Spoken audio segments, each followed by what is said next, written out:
यहाँ पर हम लोगों को पढ़ना है भाई आज के डेट में सबसे पहले distribution of ocean and continents. पहाड़ बनते हैं, कहीं नदियां बनती हैं, कहीं खाई बन जा रहा है, कहीं टूट के कोई हिस्सा अलग हो रहा है। इन सभी चीजों का आखिरकार रीजन क्या है, आज के इस लेक्चर में हमको पता चल जाएगा। तो हमें शुरू में लगता था कि भाई साहब जो हमारा ऊपर समुद्र देखने में बिल्कुल समतल सपाट लगता है, वैसे ही उसका बेस भी होगा। तो इनको लगा कि अच्छा पानी तो हमें दिख ही रहा है, ये वाला हिस्सा तो पूरा तैर ही रहा है पानी के ऊपर। इसको इन्होंने नाम दे दिया क्या? सीमा। सीमा बेटा किसी लड़की का नाम नहीं है, बल्कि सीमा जो है यहां पर आता है सिलिका प्लस मैग्नीशियम। भाई साहब एक्चुअल में जो एडवर्ड स्विस साहब बोल रहे थे कि सियाल सीमा के ऊपर फ्लोट कर रहा है, मतलब जमीन जो है वो पानी के ऊपर तैर रहा है। नहीं, ये बात गलत कि अगर तुम एक जगह पर कोई भी पानी में मिट्टी मिला के रख दो, तो चूंकि पानी से भारी मिट्टी होती है, तो कुछ देर के बाद मिट्टी अपने आप नीचे की तरफ बैठ जाती है। क्यों भाई? कोई भी पूछे कि बेटा ओशनिक क्रस्ट किसका बना है, कौन से रॉक का बना है, तो तुम धड़ल्ले से बोल देना हेलो एवरीवन, क्या हाल चाल। आई होप आप सभी की पढ़ाई बहुत अच्छे से चल रही होगी और एनसीईआरटी की रिवीजन तो बड़े ही मजेदार तरीके से चल रही होगी। सो मैं आप सभी के सामने एक बार फिर से आपका ज्योग्राफी का फैकल्टी शिवम। बड़े सारे लोग नाम पूछ रहे हैं यार, ये इतना बड़ा बड़ा लिखा तो रहता है बेटा, पढ़ लिया करो, इसमें भी बताना पड़ेगा क्या? तो बहुत बहुत स्वागत है आप सभी का ज्योग्राफी के इस फैंटास्टिक सीरीज में, जहां पर हम लोग डिस्कस कर रहे हैं अपने एनसीईआरटीज को। और आज हमारा थर्ड लेक्चर है बैक टू बैक। आपकी कमेंट्स भर जाएंगे मुझे पता है स्ट्रीक 3 या फिर डे 6 लिख के, बट मुझे इस बात से बेहद खुशी होगी कि आप लोग बहुत शिद्दत से इस पूरे के पूरे प्रिपरेशन में लग चुके हो और अपनी पढ़ाई को एक अलग लेवल तक पहुंचाने में आप सभी लोग जुट चुके हो। यही स्पिरिट की डिमांड है मुझे सीरीज से, एंड आई होप कि आप लोग लास्ट तक इस सीरीज में बने रहोगे। जैसा कि आप सभी लोगों के प्यार ने लास्ट टाइम पर भी कमेंट भर दिए कि बड़े सही वीडियोस थे, बहुत ही मजा आया, गर्दा उड़ा दिया, जो भी चीजें थी मुझे बहुत ही पसंद आया उनको पढ़ के। और मैंने सभी कमेंट्स पढ़े, कुछ एक दो कमेंट्स मुझे लगे जिनको मुझे एड्रेस करना चाहिए, तो आज के लेक्चर्स में मैं उन चीजों को भी एक बार एड्रेस करने की कोशिश करूंगा। नेक्स्ट हमने आज क्या पढ़ना है एक बार फटाफट से हम देख लेते हैं। What we are going to learn today, this is the most important thing that we have to discuss. यहां पर हम लोगों को पढ़ना है भाई आज के डेट में सबसे पहले distribution of ocean and continents. आपको याद होगा कि लास्ट लेक्चर में हम लोगों ने पूरे अर्थ के एक पेस्ट्री पीस निकाल के देखा था, है कि नहीं? अर्थ का पेस्ट्री बना दिया था हमने। तो वैसे ही समझ लो जैसे के जैसे इसमें बहुत सारे हम लोग इंटरनल स्ट्रक्चर के बेसिस पर अब जो अर्थ के ऊपर सारे के सारे फिनोमेनाज हो रहे हैं, जैसे कि जो पहाड़ नदियां बनते हैं, कभी पहाड़ बनते हैं, कहीं नदियां बनती हैं, कहीं खाई बन जा रहा है, कहीं टूट के कोई हिस्सा अलग हो रहा है। इन सभी चीजों का आखिरकार रीजन क्या है, आज के इस लेक्चर में हमको पता चल जाएगा। हम यूं बोल सकते हैं कि ये चैप्टर जो है आपके पूरे ज्योग्राफी या फिर मैं यूं बोलूं कि जियोमॉर्फोलॉजी का सबसे इंपॉर्टेंट चैप्टर है आज का ये चैप्टर। तो do not miss and stick to the last.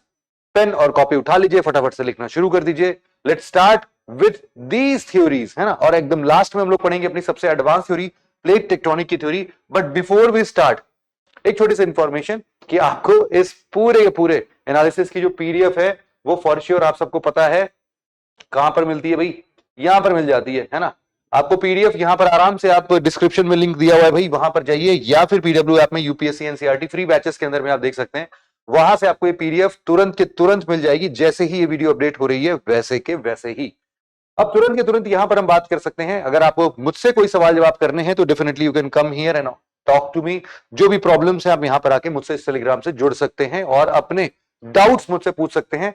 So before starting this, हमारे पास में टोटल देखा जाए तो भाई साहब ये हमारे पास में कुछ थ्योरीज हैं जिनको हमें आज के डेट में पढ़ना है। यहां पर हम बात कर रहे हैं सबसे पहले कॉन्टिनेंटल ड्रिफ्ट थ्योरी की, जिसको अल्फ्रेड वेगनर साहब ने दिया था। अब इससे पहले भी एक्चुअल में क्या होगा कि एक एडवर्ड स्विस नाम से एक पर्सन थे, उन्होंने बड़ी पुराने जमाने की एक थ्योरी दी थी, उसको भी हम लोग पढ़ेंगे।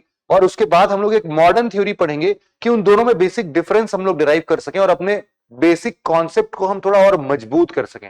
जैसे कि कुछ वीडियोस में कमेंट ऐसे भी थे कि सर आप क्या बोलते हैं 6400 किलोमीटर तो नहीं है अर्थ का रेडियस, 6371 किलोमीटर है।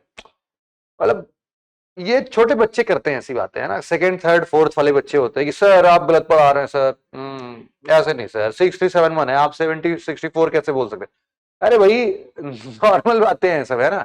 कहीं पर डेटा इधर उधर होता रहेगा, क्योंकि मुझे बेसिक क्लियर करना है। अब आपको क्या मतलब है कि 637, UPSC is never going to ask. अब 6371 किलोमीटर याद करना मुश्किल है, मैंने कहा राउंड ऑफ कर देते हैं 6400, कूल, सबको याद रहेगा।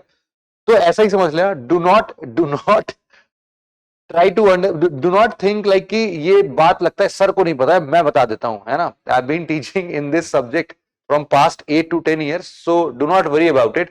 पता है मेरे को कि क्या कैसे करना है, सो हो गया कुछ कुछ। हाँ, एक चीज और है कि एक जो मुझसे मिस्टेक हुई है वो कभी कभी टाइपो एरर और ये सब हो सकता है।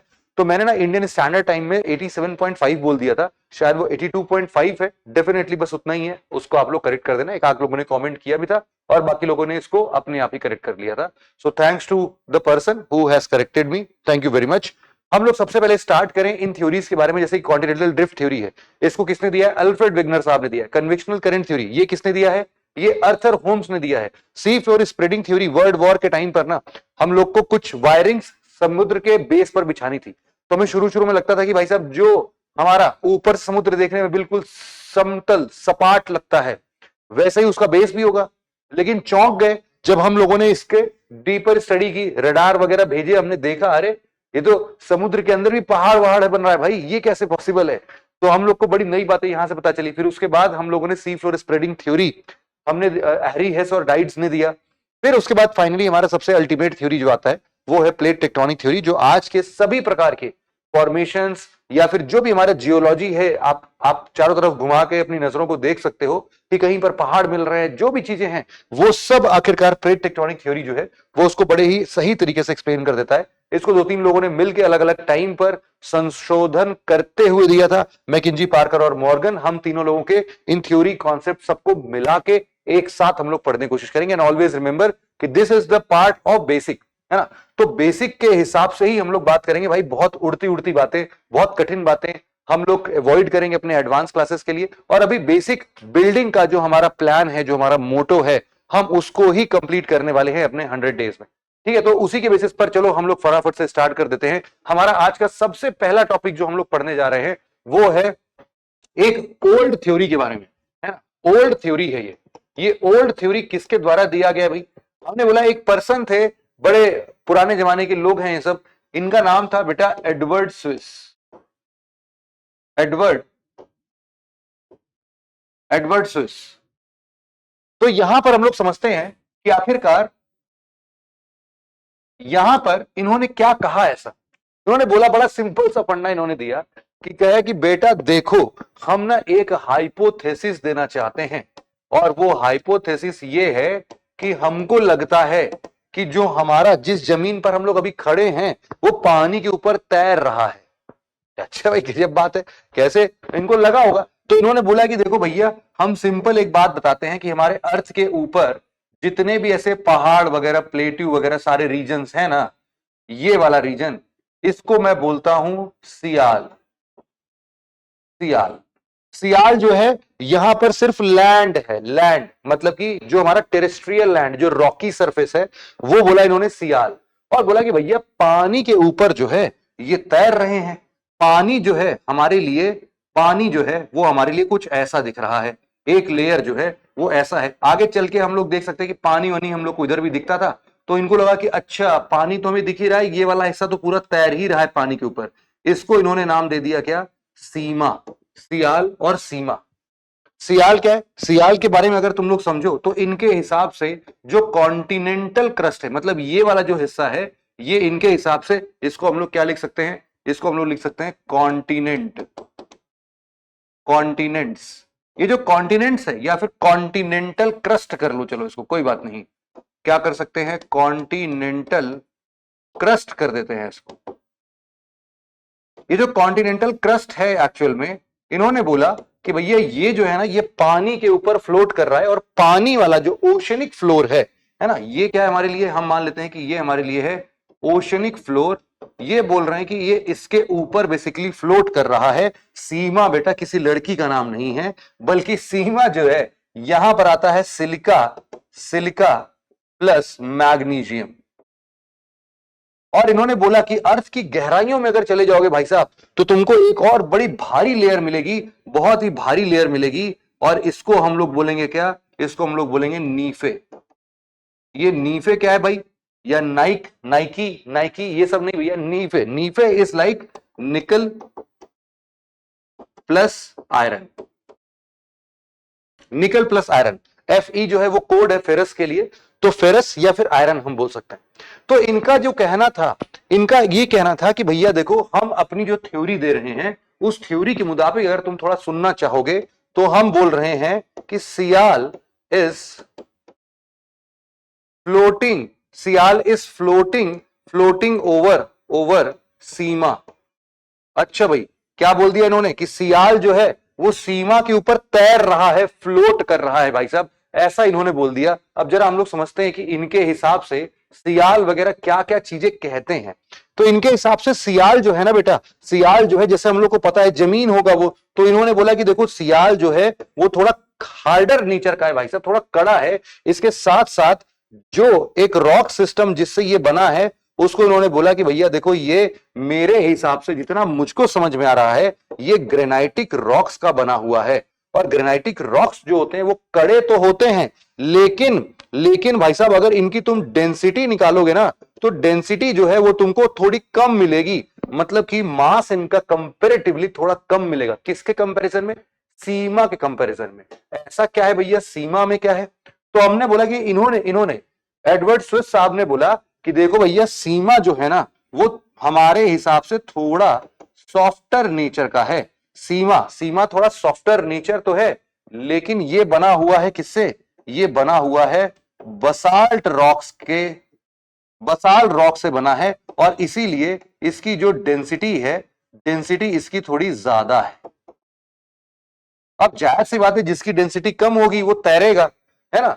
जैसे तुमने देखा होगा भाई साहब, पानी के ऊपर अगर तुम ऑयल डाल देते हो तो ऑयल तैरने लगता है। क्यों तैरता है? क्योंकि ऑयल की डेंसिटी पानी की तुलना में कम है। तो इसी तरीके से यहां पर भी चूंकि सियाल की डेंसिटी सीमा से कम है तो इन्होंने बोल दिया कि अच्छा ये ना सीमा के ऊपर तैर रहा है। हालांकि ये थ्योरी सही नहीं है, ये गलत थ्योरी है। इसीलिए हम लोग को समझना चाहिए कि आखिरकार सही थ्योरी कहती क्या है। सही थ्योरी क्या कहती है हम लोग जरा समझते हैं। हम लोग आते हैं फटाफट से अपने एक मॉडर्न थ्योरी पर। हमने बोला एडवर्ड स्विस साहब आपने सब गलती शलती पढ़ा दिया, हम लोग को मॉडर्न थ्योरी पढ़ना पड़ रहा है। चलो कोई बात नहीं, आपने जो बोला हमने आपकी बात मान ली, लेकिन अब आप हमारी बात सुनो। अब सुनने के लिए बेचारे जिंदा तो नहीं है, लेकिन कोई बात नहीं, हम अपने मन मन में ही उनको समझा लेते हैं। यहां पर एक बड़ा ही सिंपल सा कॉन्सेप्ट जो कि लास्ट लेक्चर में हम लोगों ने भी बहुत ही शानदार तरीके से देखा था कि देखो क्या होता है। यहां पर हम लोगों ने एक डायग्राम जैसा कुछ ऐसा कुछ बनाया था, अगर आपको याद हो तो आप डेफिनेटली इसको रिमेंबर कर सकते हो, याद कर सकते हो कि लास्ट लेक्चर में हमने बोला था कि ये वाला जो स्ट्रक्चर है, ये वाला स्ट्रक्चर यहां पर नीचे हमें मिल सकता है क्या? ओशनिक क्रस्ट, और बाकी जगहों पर क्या मिल सकता है? Continental crust. तो हमने बोला था इसमें लास्ट टाइम पर ही हमने जब पढ़ा था इसको तो हमने बोल दिया था कि भैया देखो ये वाला जो हिस्सा है, ये वाला हिस्सा इसका इसका हमारे साथ में एक लेना देना है और इसको हम लोग बोल सकते हैं क्या? Continental crust. और जो हमारा ये वाला हिस्सा है इसको हम लोग क्या बोलेंगे भाई? ओशनिक क्रस्ट बोलेंगे। ये हम लोगों ने पिछले लेक्चर में ही पढ़ लिया था कि भाई ये जो है हमारे लिए कैसा होगा? ये हमारे लिए होगा ओशनिक क्रस्ट और ये होगा हमारे लिए कॉन्टिनेंटल क्रस्ट। हमने ये भी देखा था कि ये कॉन्टिनेंटल क्रस्ट कहीं कहीं हो सकता है कि 30 किलोमीटर का हो और कहीं कहीं हो सकता है कि ये कुछ 100 किलोमीटर का भी हो। लेकिन हमने ये भी बोला था कि भाई साहब देखो जो ओशनिक क्रस्ट होगा, ये ओशनिक क्रस्ट मुश्किल से 5 किलोमीटर के आसपास का ही होगा, ऑन एन एवरेज 5 किलोमीटर के आसपास ही होगा। अब यहां पर इसके नीचे नीचे हम लोगों ने कुछ कुछ बातें और भी डिफाइन की थी, जैसे कि अगर हमने इसका पेस्ट्री काटा, मतलब अर्थ का एक हिस्सा काटा, और हमने बोला था कि सर एक चीज तो बिल्कुल तय हो जा रही है कि यहां तक अगर हम एक डेप्थ लेते हैं, कहां तक भाई? 100 किलोमीटर तक, तो आपने हमें यह बताया था कि ये जो 100 किलोमीटर का हिस्सा है इसी को हम लोग बोलते हैं क्या? लिथोस्फीयर बोलते हैं। मतलब कि जो ये पूरा हिस्सा हमें निकल के आया, ये पूरा पूरा हिस्सा, इसको हम लोग क्या बोलते हैं? हम लोग बोलते हैं लिथोस्फीयर। लिथोस्फीयर इसके अंदर क्या क्या चीजें आती हैं? इसके अंदर 3 चीजें हम लोग मेंशन कर सकते हैं। हमने बोला इसके अंदर देखो भाई साहब, सबसे पहले कॉन्टिनेंटल क्रस्ट आएगा, इसके अंदर आएगा ओशनिक क्रस्ट, और इसके अंदर आएगा ये वाला हिस्सा भी, ये वाला हिस्सा भी, है ना, ये वाला हिस्सा। ये कौन सा हिस्सा है भाई? हमने बोला था इसको क्या होगा, ये होगा सर, हमें याद है आपने बोला था ये होगा upper part of upper mantle. ये बात हमने की थी क्या? अरे बेटा याद होना चाहिए, याद है क्या? याददाश्त तो तेज है ही तुम्हारी। और फिर उसके बाद हमने एक और चीज दिखाया था, हमने बोला था जब 400 मीटर की गहराई तक हम जाते हैं, कहां तक भाई? 400 किलोमीटर की गहराई तक हम जाते हैं, तो हमें यहां से क्या चीजें मिल जाती है भाई? हमें यहां से मिलती है कुछ कुछ सेमी मोल्टेन स्ट्रक्चर, है ना? यहां से क्या चीजें मिलती हैं? हमें सेमी मोल्टेन स्ट्रक्चर मिलता है। इसी को हम लोग क्या बोल रहे थे? इसको हम लोग बोल रहे थे कि सर ये एक लेयर है, इसको हम लोग बोलते हैं एस्थेनोस्फियर। ये रिवीजन चल रहा है भाई अभी तुम्हारा, है ना? रिवीजन हो जा रहा है फटाफट से तुम्हारा इसी के चक्कर में। अब ये जो एस्थेनोस्फियर है ना, हम बोल रहे हैं कि भाई साहब एक्चुअल में जो एडवर्ड स्विस साहब बोल रहे थे कि सियाल सीमा के ऊपर फ्लोट कर रहा है, मतलब जमीन जो है वो पानी के ऊपर तैर रहा है, नहीं ये बात गलत है। सही बात क्या है कि लिथोस्फियर एस्थेनोस्फियर के ऊपर फ्लोट कर रहा है। तो मॉडर्न थ्योरी क्या कहती है? मॉडर्न थ्योरी कहती है कि lithosphere is floating over asthenosphere. और इसका हमारे पास में तगड़ा प्रूफ भी है ना? अब इसमें कुछ कुछ बातें तुम्हें थोड़ी सी पता होनी चाहिए, जैसे कि हम जब कॉन्टिनेंटल क्रस्ट की बात कर रहे हैं, सबसे पहले तुमको पता होना चाहिए कि ये जो है ना, एक प्रकार के जो यहां पर हम एक्सट्रूसिव रॉक पाते हैं, एक्सट्रूसिव रॉक जो हमें मिलता है, एक्सट्रूसिव रॉक का मतलब क्या है बेटा? जो ऊपर ऊपर रॉक हमें मिलता है, एक्सट्रूसिव रॉक, वो होता है हमारे लिए एंडेसाइटिक रॉक। कुछ चीजें जो तुम्हें याद करनी पड़ेंगी, थोड़ी कठिन हो सकती हैं, लेकिन ध्यान से सुनना समझना। आज की क्लास उतनी मजाकिया नहीं है बेटा, आज की क्लास थोड़ी कॉन्सेप्ट बिल्डिंग की है, तो bear with me, just understand कि this is the most important part of complete geography, है ना? इसलिए थोड़ा सीरियसनेस के साथ पढ़ना पड़ेगा इसे। तो एक्सट्रूसिव रॉक जो है ये हमारे लिए कैसा है भाई साहब? एंडेसाइटिक रॉक है। लेकिन यहीं पर हम लोग को एक प्रकार का और रॉक सिस्टम जो अंदर अंदर चीजें मिलती है। देखो एक्सट्रूसिव और इंट्रूसिव रॉक का मतलब क्या है? इंट्रूसिव रॉक का मतलब है बेटा कि अंदर अंदर कौन सी रॉक मिल रही है, और एक्सट्रूसिव रॉक मतलब बाहर बाहर कौन सी रॉक मिल रही है, मतलब लेयर लेयर, ऊपर ऊपर, ऊपरी सतह पर कौन है, और उस सतह को खन के अगर हम अंदर चले गए तो हमें कौन सी रॉक मिलेगी। हमने बोला कि जो अंदरूनी रॉक्स हैं वो सब के सब कैसे बन रहे हैं भाई? वो बन रहे हैं ग्रेनाइटिक रॉक्स के। तो ग्रेनाइटिक रॉक्स जो है वो कैसा है? इसका है इंट्रूसिव रॉक है ये, इंट्रूसिव रॉक। मतलब अंदरूनी हिस्सा, जो अंदरूनी हिस्सा है बेटा वो कैसा है? इंट्रूसिव रॉक या फिर ग्रेनाइटिक रॉक्स का है। और हम बोल रहे हैं कि कहीं कहीं पर ये सारी चीजें जो हमें दिख रही हैं, बाहर बाहर रॉक्स जो दिख रहा है, ये बाहर बाहर रॉक्स कैसा है भाई? एंडेसाइटिक नेचर का है। अब यहां पर एक और चीज पढ़ना, देखो जब 100 किलोमीटर की गहराइयों की बात हो रही है, 100 किलोमीटर की गहराइयों की बात हो रही है, तो इसमें भी तो यही चीज होगा ना। जैसे तुमने देखा होगा कि अगर तुम एक जगह पर कोई भी पानी में मिट्टी मिला के रख दो, तो चूंकि पानी से भारी मिट्टी होती है, तो कुछ देर के बाद मिट्टी अपने आप नीचे की तरफ बैठ जाती है। क्यों भाई? क्योंकि मिट्टी भारी होती है। वैसे ही अब ये 100 किलोमीटर का जब हम डेप्थ देख रहे हैं, तो भाई साहब ऊपर कुछ हल्का, बीच में उससे थोड़ा भारी, और एकदम नीचे अगर हम लोग आएंगे, एकदम नीचे वाले लेयर पर, यहां पर अगर हम लोग बात कर रहे होंगे, तो यहां पर भाई साहब बड़े ही भारी पत्थर हमें मिलेंगे, है ना? सबसे भारी रॉक्स मिलेंगे। और इनको हम लोग क्या नाम देते हैं? इनको हम लोग नाम देते हैं गैब्रो रॉक्स। Gabbro rocks.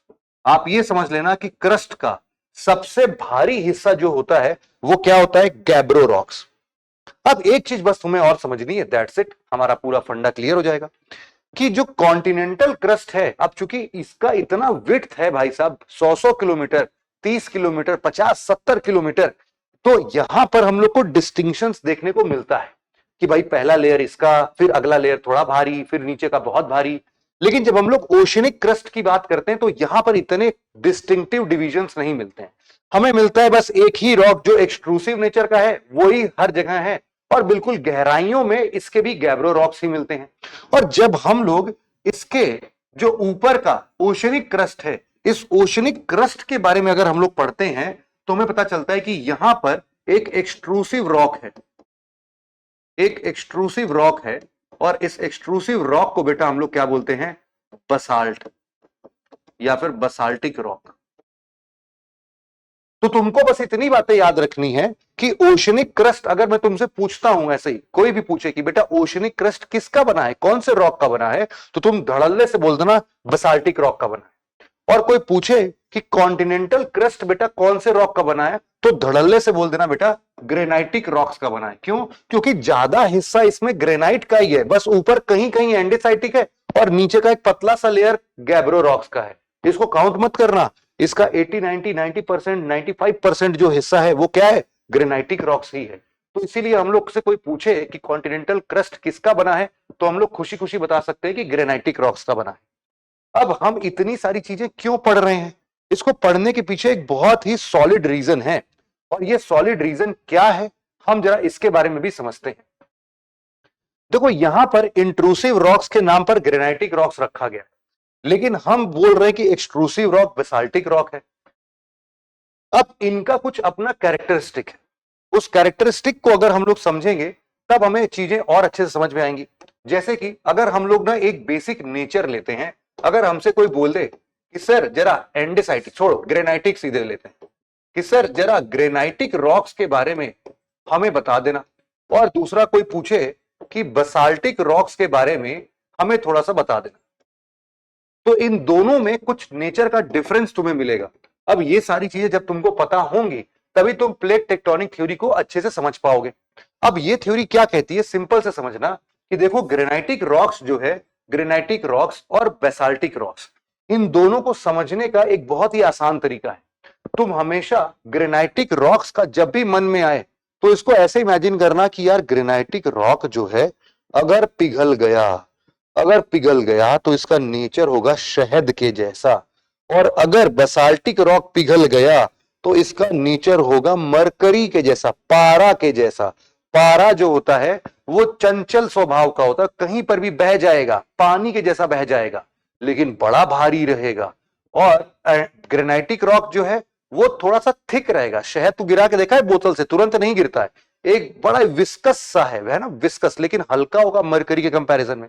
तो दो तीन बातें जो हमें यहां पर सुनने को मिलती है ग्रेनाइटिक रॉक्स को लेकर, कि सबसे पहला ये विस्कस ज्यादा होता है, इसकी मतलब विस्कोसिटी जो है वो ज्यादा है, लेकिन इसके साथ साथ इसकी डेंसिटी जो है, इसकी डेंसिटी जो है वो कम है, और इसीलिए तो इसको शहद से मैंने तुलना किया है।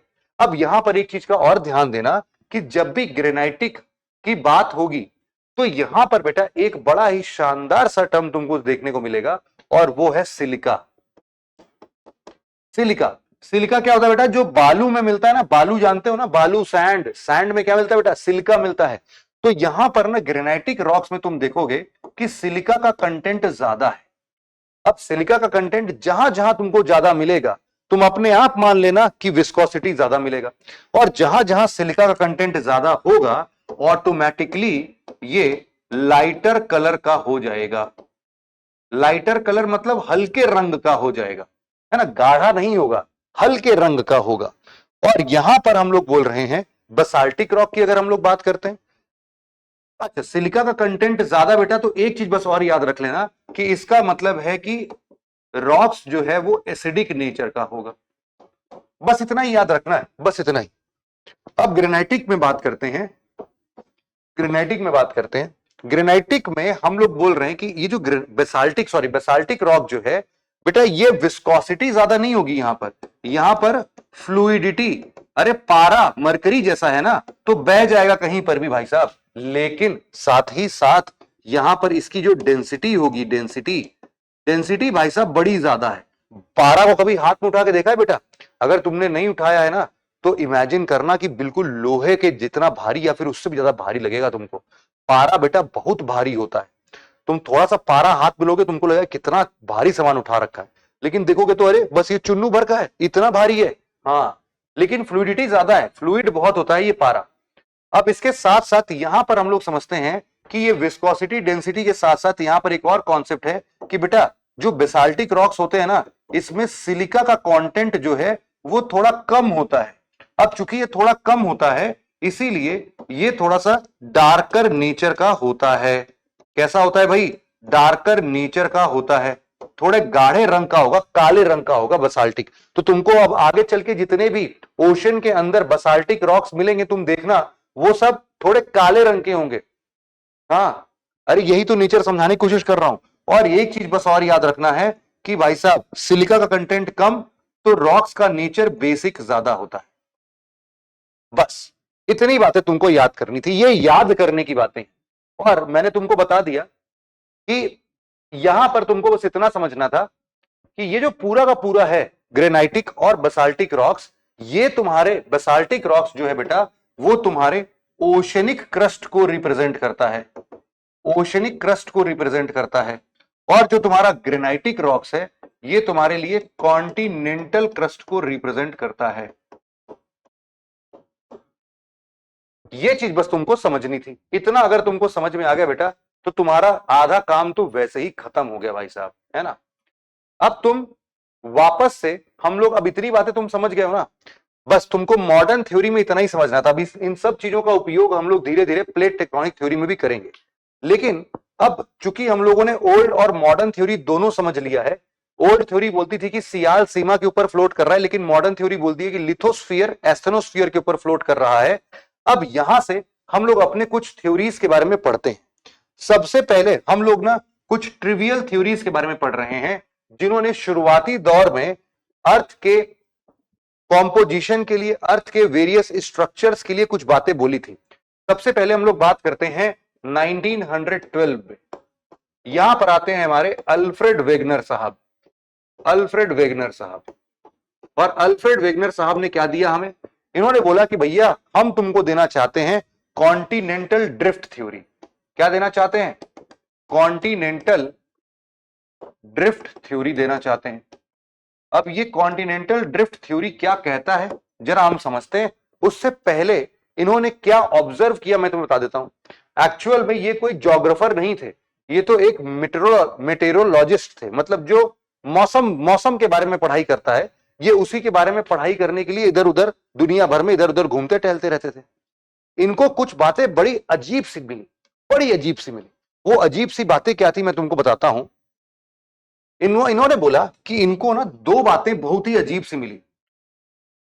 इनको कुछ ऑड फैक्ट्स पता चले, जैसे कि एक ऑड फैक्ट इनको यह पता चला कि अरे यार एक बात बताओ, ये जो पाइन ट्रीज होती हैं, पाइन ट्रीज, ये तो बड़े ठंडे जगहों पर पाई जाती है, बर्फीले जगहों पर पाइन ट्रीज मिलता है। यार ये अफ्रीका में इसका फॉसिल क्या कर रहा है? तो बड़ी मात्रा में fossils of pine trees are found. मतलब कि जो ठंडे जगहों पर, मतलब आर्कटिक रीजन में या फिर बिल्कुल रशिया के ठंडे जगहों पर, कनाडा के ठंडे जगहों पर, इन सब जगहों पर पाइन ट्रीज मिलते हैं। ये अफ्रीका जैसे गर्म देश में कहां से आ गए? दूसरा जो इनके पास में आता है वो आता है बेटा, इसमें एक कॉन्सेप्ट है कि इनको ना कोरल, जानते हो कोरल, कोरल रीफ है ना, ये बेटा कोरल रीफ जो होता है ना, ये एकदम इक्वेटर के पास में जो ट्रॉपिकल रीजन है वहां पर काफी बढ़िया तरीके से ये सब मिलते हैं। लास्ट लेक्चर में हमने देखा था ना कि ट्रॉपिकल रीजन क्या होता है, टेम्परेट रीजन क्या होता है, फ्रिजिड रीजन क्या होता है। तो ट्रॉपिकल रीजन में कोरल्स वगैरह बहुत ज्यादा पाए जाते हैं। लेकिन एक्चुअल में तुम देखोगे तो इनको पता चला कि कोरल्स के फॉसिल्स पाए गए हैं। कोरल्स फॉसिल्स कहां पर पाए गए भाई? इन्होंने बोला कि नॉर्वे में पाए गए हैं। अब नॉर्वे, स्वीडन, फिनलैंड, ये जो नॉर्वे, स्वीडन, फिनलैंड ये सब है, ये सब बेटा ऊपर स्कैंडिनेवियन कंट्रीज की बात हो रही है, रशिया के ऊपर आर्कटिक ओशन के पास में। तो बोला यार ये दोनों के दोनों पलट कैसे गए यार? उन्होंने माथा पकड़ लिया अपना, बोले हाय रे दैया कैसे होगा अब ये काम, कैसे हम समझेंगे इसके बारे में। इन्होंने बोला कि भैया देखो साफ साफ बात बताते हैं तुमको, ये जो दोनों के दोनों हम लोग को ये फैक्ट मिले हैं ना, बिल्कुल विचित्र फैक्ट मिले हैं, इसके पीछे दो रीजन हो सकता है। क्या होगा? दो रीजन हो सकता है। ये कौन से रीजन हो सकते हैं भाई? इन्होंने बोला कि देखो, ये रीजंस के बेसिस पर अगर हम बात करेंगे तो दो ही चीज हो सकती है। पहला ये कि मे बी जो हमारा अर्थ है, कभी धूप उसको इक्वेटर पर ज्यादा पड़ता हो और कभी धूप पोल्स पर ज्यादा पड़ता हो, जिसके वजह से क्लाइमेटिक डिफरेंसेस आए। इन्होंने क्या बोला कि जो सन रेज है, सन रेज जो हैं, ये भाई साहब वैरी कर सकते हैं अर्थ के ऊपर। इन्होंने बोला क्लाइमेट बेल्ट्स जो हैं वो चेंज हो रहे हैं, सन रेज जो हैं वो क्या कर रहे हैं? चेंज हो रहे हैं। मतलब कि जो क्लाइमेट बेल्ट्स हैं वो चेंज हो रहे हैं। और जो दूसरा लॉजिक इनको समझ में आया वो आया कि भैया देखो, सिंपल बताता हूं मैं कि इसके पीछे यह भी कारण हो सकता है कि जहां पर आज अफ्रीका है वो पहले किसी बर्फीले जगह पर होगा, अब वो हिस्सा अफ्रीका का खिसक खिसक के इक्वेटर तक पहुंच गया है। सिमिलरली नॉर्वे वाला हिस्सा पहले वो इक्वेटर के पास रहा होगा, लेकिन अब पता नहीं कैसे वो ड्रिफ्ट हो होके खिसक के पोलर रीजन्स पर पहुंच चुका है। तो इनका दूसरा जो रीजन था वो बोला गया कि the continents are drifting, continents are drifting. तो देखो, पहला रीजन तो हो नहीं सकता। क्यों नहीं हो सकता? तुम खुद ही सोचो। ये मान लेते हैं हमारा सन है भाई, और सन के सामने हमारा एक छोटू सा क्या है भाई? अर्थ। अब कुछ बच्चे जो हैं वो पिछली बार बोल रहे थे कि सर आप भी क्या ही फालतू का डायग्राम बना रहे हो, अर्थ के सामने तो सन इतना छोटू सा है और आपने तो अर्थ इतना बड़ा बना दिया। अरे पगलू राम, एक बात बताओ, तुम्हारा अर्थ को अगर मैंने इतना बड़ा बना दिया तो क्या अर्थ, सॉरी सन को इतना बड़ा बना दिया तो उसके सामने अर्थ का एक्चुअल फिगर बनाऊंगा तो बिंदी बन जाएगा। बिंदी में तुमको सब समझा दूंगा कि ये इक्वेटर है, ये ट्रॉपिक ऑफ कैंसर है, कैप्रिकॉर्न है। पता नहीं कहां से आते हैं ये मेधावी छात्र भाई साहब, है ना? अजीबो गरीब सवालों के साथ आते हैं। तो हम मानते हैं कि ये हमारे लिए अर्थ है भाई साहब, अर्थ का ये इक्वेटर, ये Tropic of Cancer, Tropic of Capricorn. इनका कहना है मतलब कि भैया देखो, कभी कभी ना अर्थ पर जो सन रेस है वो ऐसे पड़ता होगा और कभी कभी अर्थ पर सन रेस ऐसे भी पड़ता होगा। हमने कहा अरे ये वाला कभी नहीं पड़ेगा भैया, ये तो महा गलत है, बिल्कुल गलत है। सीधे सीधे रेस पड़ती हैं, इधर उधर रेस थोड़ी नहीं चलेंगी। सीधे रेस कहां तक जाएंगी? सिर्फ और सिर्फ ट्रॉपिक ऑफ कैंसर से कैप्रिकॉर्न तक, बस। तो इन्होंने बोला अच्छा ऐसा खेल है, तब पहला रीजन गलत हो सकता है, दूसरा रीजन सही हो। और इन्होंने एविडेंसेस खोजने शुरू कर दिए इस पे। इन्होंने बोला कि मैं तो इसको प्रूफ करके रहूंगा भैया, और इन्होंने बताया भी। इन्होंने कहा कि देखो भैया, हम तुम्हें देता है कि हम तुम्हें बताते हैं कि मैंने इसको कैसे यहां पर बताया है। इन्होंने बताया कि देखो, मेरे कुछ पोस्टुलेट समझो, postulates of Alfred Wegener theory. इन्होंने पोस्टुलेट्स बताए, बोले कि देखो मेरे हिसाब से कुछ ऐसा हुआ होगा। कहानी सुनाते हैं अब ये कहानी सुनाते सुनाते बड़े अच्छी अच्छी बातें भी करते भैया, बैकड है प्रूफ के साथ। तो इन्होंने बोला कि आज से 250 मिलियन साल पहले की बात है, मिलियन ईयर्स एगो, एक था राजा, एक थी रानी। अरे वो वाली कहानी नहीं है भाई, इसको दूसरी कहानी है, सुनो जरा। ये क्या है? ये है हमारे लिए कार्बोनीफेरस पीरियड। क्या बोलते हैं इसको? Carboniferous period. और इस सिचुएशन पर इन्होंने बोला कि देखो, हमारा जो गोला था, गोला बोले तो अर्थ जो था, वो बेटा ऐसा तो दिखता तो था, लेकिन इस अर्थ के गोले में अगर हम लोग देखेंगे तो हमारे पास में सिर्फ एक ही बहुत बड़ा सा सुपर मासिव कॉन्टिनेंट था। हम बोल रहे हैं कि ये जो है यहां पर एक सुपर मासिव कॉन्टिनेंट था और एक सुपर मासिव ओशियन था। ये वाला जो पूरा है, अब ये पूरा ओशियन मिलेगा भैया अब हम लोग को। ओहो, अच्छा ऐसा है। इसका नाम क्या है? इसका नाम है बेटा पैंथालासा। पैंथालासा ये क्या है? ये है सुपर मासिव ओशियन।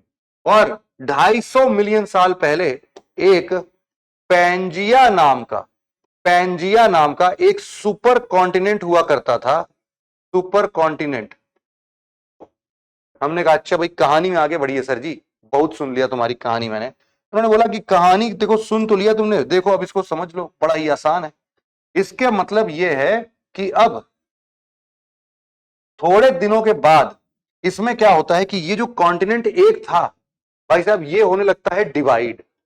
हाँ, यहां पर कुछ हिस्से ऊपर के तरफ, कुछ हिस्से नीचे के तरफ में टूट गए। क्या कहे भाई, टूट गए। हमने कहा अच्छा भाई, फिर क्या हुआ? तो उन्होंने बोला कि जब तुम्हारा अब ये जो ओशियन था, इनके बीच में पानी भर गया, इनके बीच में पानी भर गया भाई, और ये जो पानी भर गया, इसको इन्होंने बोला कि एक समुद्र के जैसा है।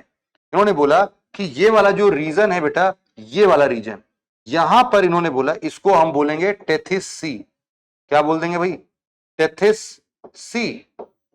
और यहां पर जो दो हिस्से ऊपर ऊपर हम लोग को दिख रहे हैं, इसको हम लोग बोलते हैं लॉरेशिया, या फिर नीचे वाले को बोलते हैं गोंडवाना लैंड। इसको क्या बोलते हैं हम लोग? इसको बोलेंगे हम लोग लॉरेशिया। Laurasia, Laurasia. और इसको क्या बोलेंगे हम लोग? इसको बोलेंगे हम लोग गोंडवाना लैंड। अब याद रखना कि गोंडवाना लैंड का नाम जो है, ये इंडिया के गोंड ट्राइब्स के ऊपर ही पड़ा है ना। अल्फ्रेड वेगनर साहब को इन लोग के बारे में पढ़ने पर कुछ कुछ बातें पता चली थी।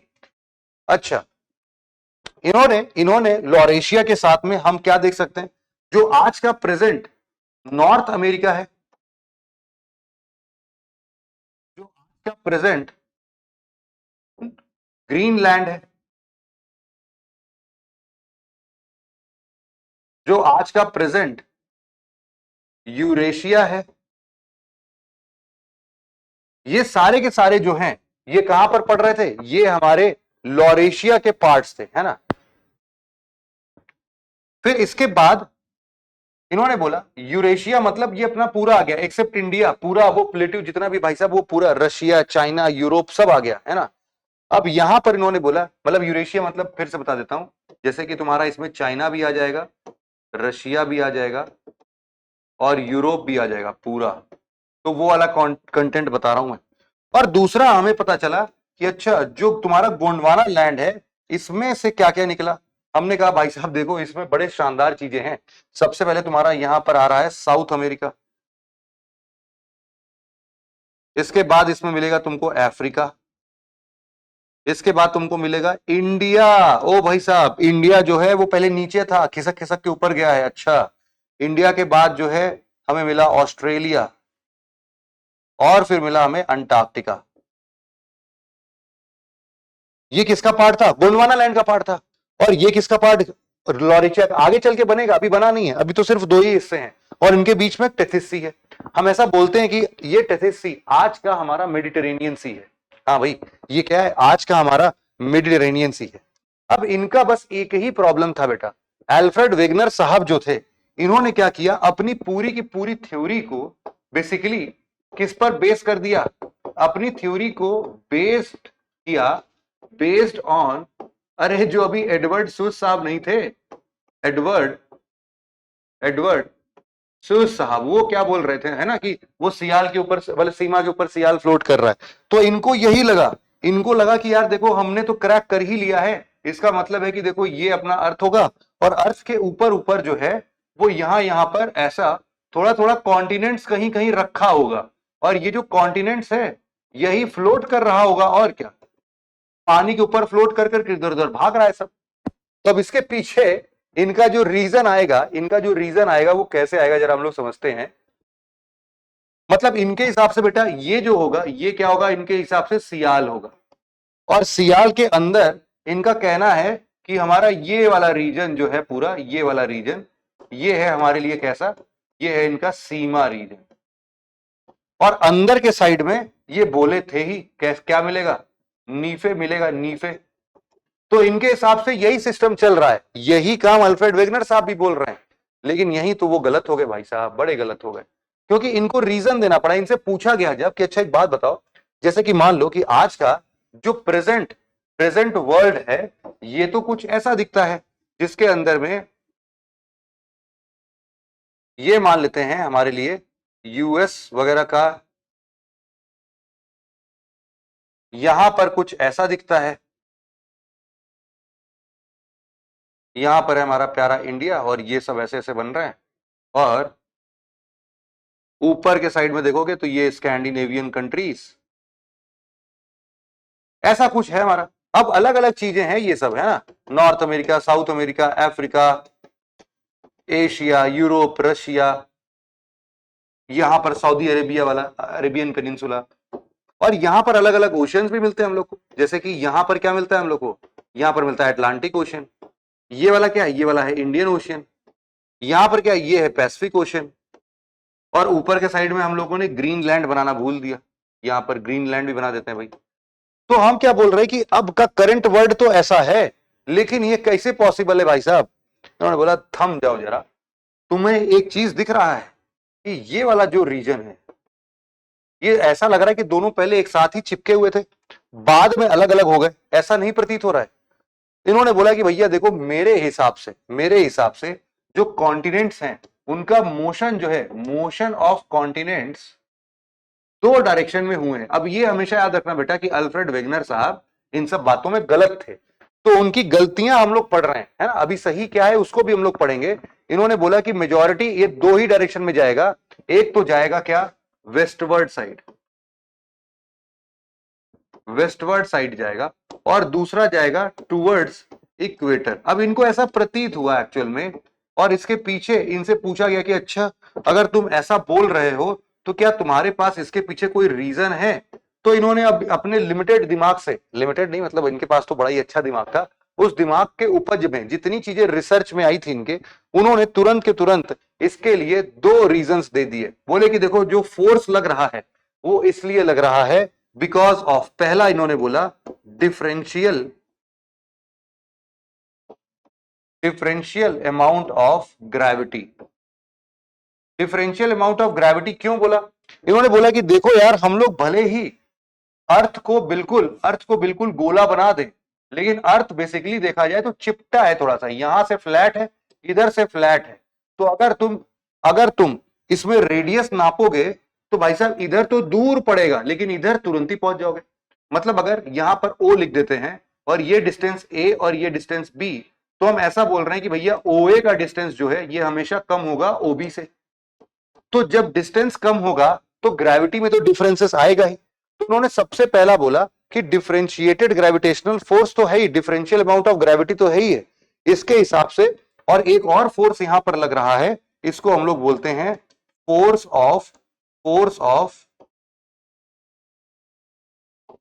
Of buoyancy. क्या बोल दिया इन्होंने, फोर्स ऑफ बायंसी, यहां पर BUOY होगा ऐसा, फोर्स ऑफ बायंसी। और दूसरा रीजन जो इन्होंने दिया, फोर्स ऑफ बायंसी क्या होता है बेटा, वैसे अगर तुमको बताऊं तो, तुम अगर एक फुटबॉल को या फिर टायर में हवा भरने के बाद अगर उसको पानी में डुबाते हो तो वो पानी के ऊपर फेंकने की कोशिश नहीं करता तुमको, कि तुम तेजी से उनको अंदर दबाओगे, उसमें हवा भरा रहेगा, वो फट से बाहर फेंक देगा। इसी को क्या बोलते हैं, बायंट फोर्स बोलते हैं। तो इनका कहना था कि देखो पानी के ऊपर जब ये सब तैर रहा है तो ये बायंट फोर्स भी तो लगा रहा है, इसको बाहर की तरफ फेंक दे रहा है यार, इसीलिए तो ये फेंक दे रहा है, तो इधर उधर मचल जा रहे हैं, घूम जा रहे हैं। और इसके साथ साथ इन्होंने बोला कि अच्छा एक चीज तो भूल ही गए बेटा तुम, अरे देख रहे हो हमारे आजू बाजू में क्या दिख रहा है तुमको, वो देखो मून दिख रहा है, वो देखो सन दिख रहा है, ये लोग अपना ग्रेविटेशनल फोर्स तो लगाएंगे ना, और इनके वजह से टाइडल फोर्स लगेगा। और ये जो टाइडल फोर्स है इसी को हम लोग क्या बोलेंगे भाई साहब, इसके वजह से भी कॉन्टिनेंट्स पूरे के पूरे मूव कर जाएंगे। वैसे कई एनसीईआरटी की बात करते हो तो यहां पर इन दोनों चीजों को साथ में कंबाइन करके एक फोर्स का नाम दिया गया होगा, जिसको हम लोग बोलते हैं क्या, पोल फ्लीइंग फोर्स। मतलब कि हर एक चीज पोल से फ्ली होके, भाग के कहां पहुंच रही है, इक्वेटर पर पहुंच रही है। और इसीलिए तो हमने बोला कि सारी चीजें फिसल फिसल के इक्वेटर पर पहुंच रही है, तभी तो इक्वेटर जो है हमारा चौड़ा हो गया है, इक्वेटर बल्ज हो गया है, हमारा अर्थ जो है वो जियोइड शेप का, एक संतरे के आकार का है। संतरे के ऊपर नीचे देखा है तुमने, चिपटा होता है, और बाजू बाजू में से बल्जिंग नेचर का होता है, फूला फूला सा होता है। तो ये पोल फ्लीइंग फोर्स का कहना यही था कि पोल से बहुत सारी चीजें इक्वेटर की तरफ भागने लग रही हैं, और उसके पीछे रीजन उन्होंने ऐसा ही दिया था। आई थिंक ये हमारे लिए क्लियर हो गया। अब ये सारा जो तुम काम तामझाम देख रहे हो, ये सब तो जुरासिक एज के टाइम का है ना। अब इनसे बोला गया अच्छा भैया बहुत शानदार काम किए हो, जरा जो भी तुम कह रहे हो क्या तुम्हारे पास इसके लिए कोई भी एविडेंस है। इन्होंने बोला भैया बिल्कुल है, बिना एविडेंस पर तो हम बातचीत नहीं करता है भाई। तो देखो एविडेंस कौन कौन सा है, फटाफट से मैं तुमको दिखा देता हूं। सबसे पहला इन्होंने बोला वही जो मैं अभी तुमको दिखा रहा था, इसको बोलते हैं जिगसॉ फिट।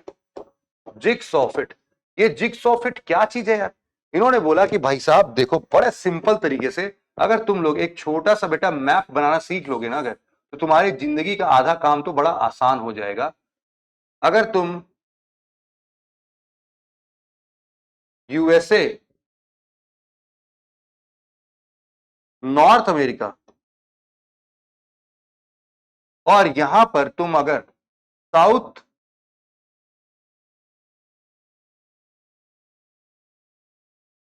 यहां पर से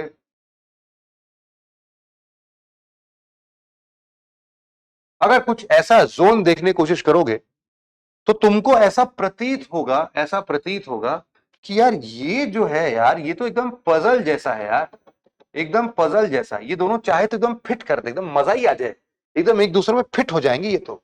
अरे ये कैसे फिट हो जा रहे हैं यार? और जिक्सॉ फिट तो दिख ही रहा है हमें यार, ये तो बड़ा ही शानदार सा चीज है। हमने बोला कि इनका अगर शोर लाइन ले लेंगे ना अभी, तो ये और बेहतरीन तरीके से फिट होते हैं। तो इनका सबसे पहला एविडेंस क्या मिला हमें? कि ये मिलता है हमें जिक्सॉ फिट। मतलब कि इनका कहना था कि देखो भाई साहब, जो यहां पर जो तुम्हारा, इसको क्या बोलते हैं हम लोग? इसको बोलते हैं हम लोग ब्राजीलियन ब्राजीलियन बल्ज। ये जो ब्राजीलियन बल्ज है ना, वो अफ्रीका का जो कोना है, गल्फ ऑफ गिनिया है ना, यहां पर इस वाले रीजन पर एकदम सटीक बैठता है।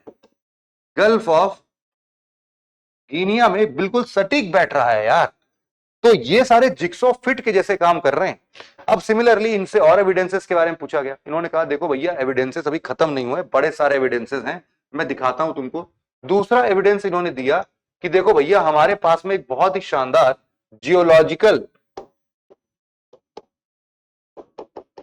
जियोलॉजिकल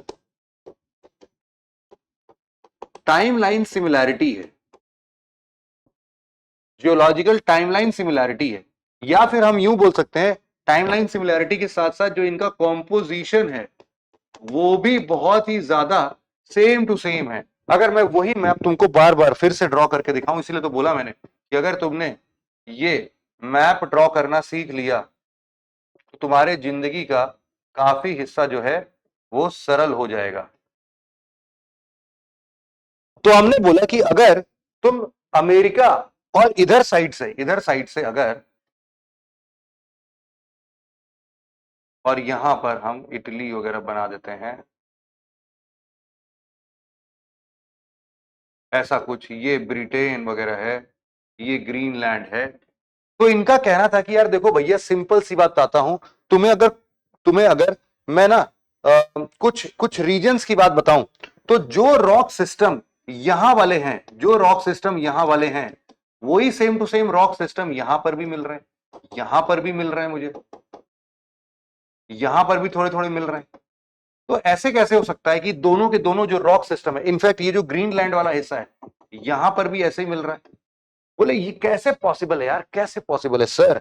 अगर तुम यहां पर देखो, बोले कि भाई साहब सिर्फ इतना ही नहीं, तुम जरा यहां पर देखो, इसको अगर इधर फिट करोगे, तो जितनी चीजें यहां पर तुमको मिल रही हैं, है ना, वही सारी चीजें हमें यहां पर मिल रही हैं। इसको फिट कर रहे हैं, चिपका दे रहे हैं, तो यार ये भी एकदम वैसे ही का वैसे ही बिहेव कर रहा है। तो ये क्या कह रहा है भाई? ये बोल रहा है कि सिंपली जियोलॉजिकल कोरिलेशन इनके बीच में देखने को मिल रहा है। क्या मिल रहा है भाई? हमने बोला यहां पर मिल रहा है तुम लोग को जियोलॉजिकल जियोलॉजिकल कोरिलेशन। कोरिलेशन मतलब कि जो रॉक टाइप हैं, रॉक टाइप ऑफ ऑफ यहां पर, जैसे हम जो बोलते हैं, हम इसको अमेरिका अमेरिका बोल देते हैं, है ना, या फिर ऐसा बोलते हैं ईस्टर्न साइड ऑफ, थोड़ा इजी कर देते हैं इसको, eastern side of America is similar to rock types of Britain and Scandinavian rock system. लो भाई, एक और प्रूफ मिल गया। बोले अरे देखा, मजा आया। क्योंकि यहां पर देखो देखो, मैं तुम्हें बता देता हूं, ये जैसे ये वाला रीजन है, इसको हम लोग बोलते हैं पेटागोनिया प्लेट्यू। और यहां पर हम इसको बोलते हैं अंगोला प्लेट्यू। मतलब पेटागोनिया प्लेट्यू थोड़ा सा और नीचे होगा, वो थोड़ा थोड़ा आप लोग करेक्ट करते चलना। यहां पर आप देखोगे पेटागोनिया प्लेट्यू जो होता है बेटा, वैसे तो देखा जाए एग्जैक्टली अगर मैं बताऊं तो यहां पर है पेटागोनियन प्लेट्यू। ये जो है ये आपका जहां पर ऊपर देखना दिखाया मैंने, ये तो पेटागोनिया प्लेट्यू नीचे है, और ऊपर की अगर तुम बात कर रहे हो तो उसको तुम बोल सकते हो गोंडवानाइट्स। गोंडवानाइट्स तो अंगोला प्लेट्यू और गोंडवानाइट्स जो है ये काफी सिमिलर है, और पेटागोनियन प्लेट्यू के कुछ कुछ अवशेष उधर भी देखने को मिल रहे हैं। तो हमने कहा अच्छा भाई, अच्छा ऐसा है, ओ हो और प्रूफ दिखा सकते हो क्या? इन्होंने बोला अरे भैया गिनते जाओ तुम, मेरे पास बहुत सारे प्रूफ हैं। अब मैं तुम्हें तीसरा प्रूफ दिखाता हूं। तीसरा प्रूफ बहुत ही शानदार है। हमने बोला कि भाई साहब एविडेंसेस सिर्फ इसके लिए नहीं, एविडेंसेस मिले तुमको, एविडेंसेस ऑफ बायोलॉजी भी दिखाता हूं मैं तुमको भी। बायोलॉजी में तुम पहला देखोगे जूलॉजिकल एविडेंसेस, और साथ ही साथ तुमको मैं दिखाऊंगा बोटैनिकल बोटैनिकल एविडेंसेस भी दिखाऊंगा। कैसे? तो हमने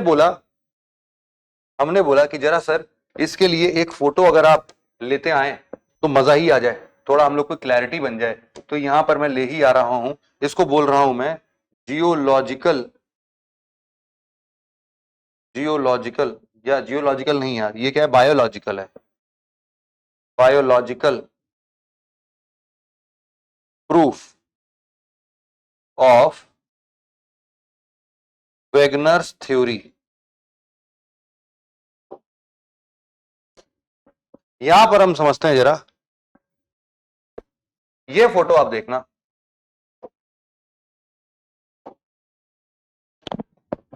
इसी को जरा ले चलते हैं अपने साथ, वहीं पर समझ लेंगे। इसमें देखो, इसमें बड़े सारे रेप्टाइल्स हैं, है ना, ये कई सारे रेप्टाइल्स जो हैं ये फ्रेश वाटर रेप्टाइल्स हैं। अब इनका जिक्र अगर तुम देखोगे, देखो मैं तुम्हें बताता हूं, ये देखो साउथ अमेरिका है, इसी के ऊपर क्या लगा हुआ है, अफ्रीका, यहीं पर क्या है, इंडिया, मेडागास्कर, ये अंटार्कटिका, ऑस्ट्रेलिया, सब एक साथ ही थे इनके हिसाब से। अल्फ्रेड वेगनर साहब ने बोला कि देखो भाई ऐसे बड़े सारे फॉसिल्स हम लोग को देखने को मिलते हैं, जैसे कि यहां पर देख लो, अगर हम लोग जूलॉजिकल बात करें तो यहां पर साइनोग्नाथस है, क्या है भाई, यहां पर लिख देता हूं मैं, साइनोग्नाथस, साइनोग्नाथस। यहां पर ये जो साइनोग्नाथस है ये यहां पर भी पाया गया, अफ्रीका में भी पाया गया। ये फ्रेश फ्रेश वाटर का प्रजाति है, तो समुद्र के खारे पानी में तैर के इतना दूर थोड़ी पहुंच जाएगा।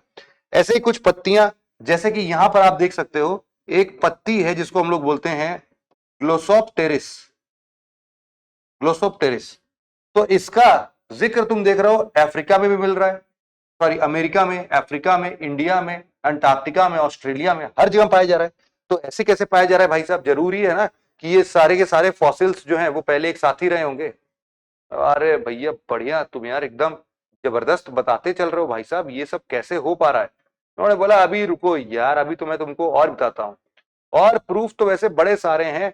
एक प्रूफ बेटा इसमें और भी हम लोग अगर चाहें तो लिख सकते हैं, इसको हम लोग बोलते हैं चौथे नंबर पर प्लेसर डिपॉजिट्स। प्लेसर डिपॉजिट्स, ये प्लेसर डिपॉजिट्स क्या चीज होती है? सबसे पहले अगर मैं तुम्हें बताऊं तो यहां पर प्लेसर का मतलब क्या है, तुम्हें सबसे पहले तो यही समझना चाहिए। प्लेसर का मतलब क्या है भाई? प्लेसर का मतलब तुम सिंपल समझ लेना कि अगर ऐसा सैंड जहां पर, ऐसा सैंड जहां पर प्रेशियस मिनरल्स मिले, है ना, हम लोग बोलते हैं कि sand containing precious minerals. Precious minerals का मतलब क्या है बेटा? जैसे कि सोना, गोल्ड, बालू में गोल्ड मिल रहा है भाई साहब तुमको, है ना। तो ये कैसे बनता है जरा मैं तुम्हें दिखा देता हूं। देखो एक्चुअल में क्या होता है कि मान लो कि there are certain mountain ranges, है ना।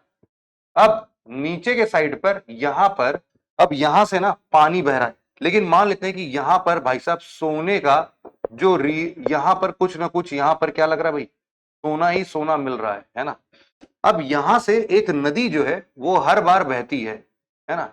यहां से नदी जो है वो बहती हुई ये बहती हुई यहां पर आ रही है, और ये जो बहती हुई आ रही है ये अपने साथ इन सब से वेदरिंग और इरोशन के चलते यहां पर सैंड भी लेकर आ रही है, सैंड भी लेकर आ रही है। तो हम लोग बोल सकते हैं कि दूर दराज में ये बहते बहते, ये पूरा बहते बहते, यहां से बहते बहते ये क्या करेगा, यहां पर सारा का सारा इकट्ठा होने लगेगा, है ना, यहां पर सारा का सारा इकट्ठा होने लगेगा। इसी को हम लोग क्या बोल देते हैं, इसी को हम लोग बोल देते हैं क्या, प्लेसर डिपॉजिट। ये हमारे लिए क्या कहलाएगा, इसको कहेंगे हम लोग प्लेसर डिपॉजिट। लेकिन ये क्या कहलाएंगे भाई साहब, these are the origin places, है ना, ये zone of weathering sources of placers हैं, इनको हम क्या बोल सकते हैं, these are the sources of placers, है ना। यहां पर due to weathering and erosion, ये सारे के सारे जो चट्टानी थी पानी के साथ बह बह के नीचे चले आए, टूट टूट के नीचे चले आए। तो अब हम ये बोलते हैं कि देखो भैया, हम लोग को अफ्रीका के गोल्ड कोस्ट पर ऐसे बड़े सारे प्लेसर डिपॉजिट्स तो मिलते हैं, लेकिन इनका पहाड़ी कहां है, वो सोर्स ऑफ प्लेसर्स कहां है, वो सोर्स ऑफ प्लेसर्स हमें मिलते कहां पर है भाई साहब, हमें मिलते हैं मतलब साउथ अमेरिका के गिनिया शील्ड में मिलते हैं। देखो जरा, मतलब हमने बोला ये वाला जो रीजन है, यहां पर हमें मिल रहे हैं ये सोर्सेस ऑफ प्लेसर्स, और इनका डिपॉजिट कहां मिल रहा है भाई साहब, हमें चौंका देने वाली बात है, हमें हमें इनका जो प्लेसर डिपॉजिट मिल रहा है वो यहां मिल रहा है ना, this is the प्लेसर deposit place. तो ये दोनों कहां से मिल गए भाई, यहां पर भी फिर सेम टू सेम बात प्रूफ हुई क्या, अल्फ्रेड वेगनर साहब की बिल्कुल सही बात में प्रूफ हो गई है। तो इसी तरीके से इन्होंने बड़े सारे प्रूफ वगैरह दिए हैं। तो अब इनका ये सब कहना ही था कि मतलब अब ये मतलब यही सारे प्रूफ वगैरह इन्होंने दिए और क्या। तो अब इसी के साथ साथ जैसे मान लो वेगनर थ्योरी तो चलो इतना हम लोगों ने पढ़ लिया, और क्या थ्योरीज है हमारे पास में, हमने बोला कि भाई देखो एक तो हो गया हमारा क्या, देखो जरा वापस से मैं तुम्हें ट्रेस करते हुए बताता हूं कि हम लोगों ने शुरुआत किया किस पर, ओल्ड थ्योरी एडवर्ड ह्यूज की पढ़ डाली, मॉडर्न थ्योरी पढ़ डाली, अल्फ्रेड वेगनर की थ्योरी पढ़ डाली। अब क्या आता है, कन्वेक्शनल करंट थ्योरी, यहां पर भी देख सकते हो तुम, continental drift theory Alfred Wegener साहब के बाद किसकी थ्योरी है, कन्वेक्शनल करंट थ्योरी है अर्थर होम्स की। जरा हम इसको भी समझते हैं कि अर्थर होम्स भैया क्या बताना चाहते थे हमें, अर्थर होम्स भैया क्या बताना चाहते थे, हम समझते हैं। अर्थर होम्स भाई साहब हम लोग को कन्वेक्शनल करंट थ्योरी देना चाहते थे। तो हमारे लिए एक और थ्योरी निकल कर आती है क्या,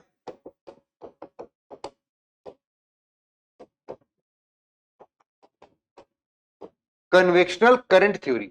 देखो अब जब एडवांस क्लासेस पढ़ेंगे बेटा तो मैं अल्फ्रेड वेगनर के तुमको कम से कम नहीं तो 4-5 प्रूफ और दूंगा, है ना, उसके बाद इसका बहुत सारा क्रिटिसिज्म होगा, उसके बाद जो भी फोर्सेस वगैरह होगा उसके बारे में बड़ा जिक्र होता है कि क्यों इन्होंने गलत बताया।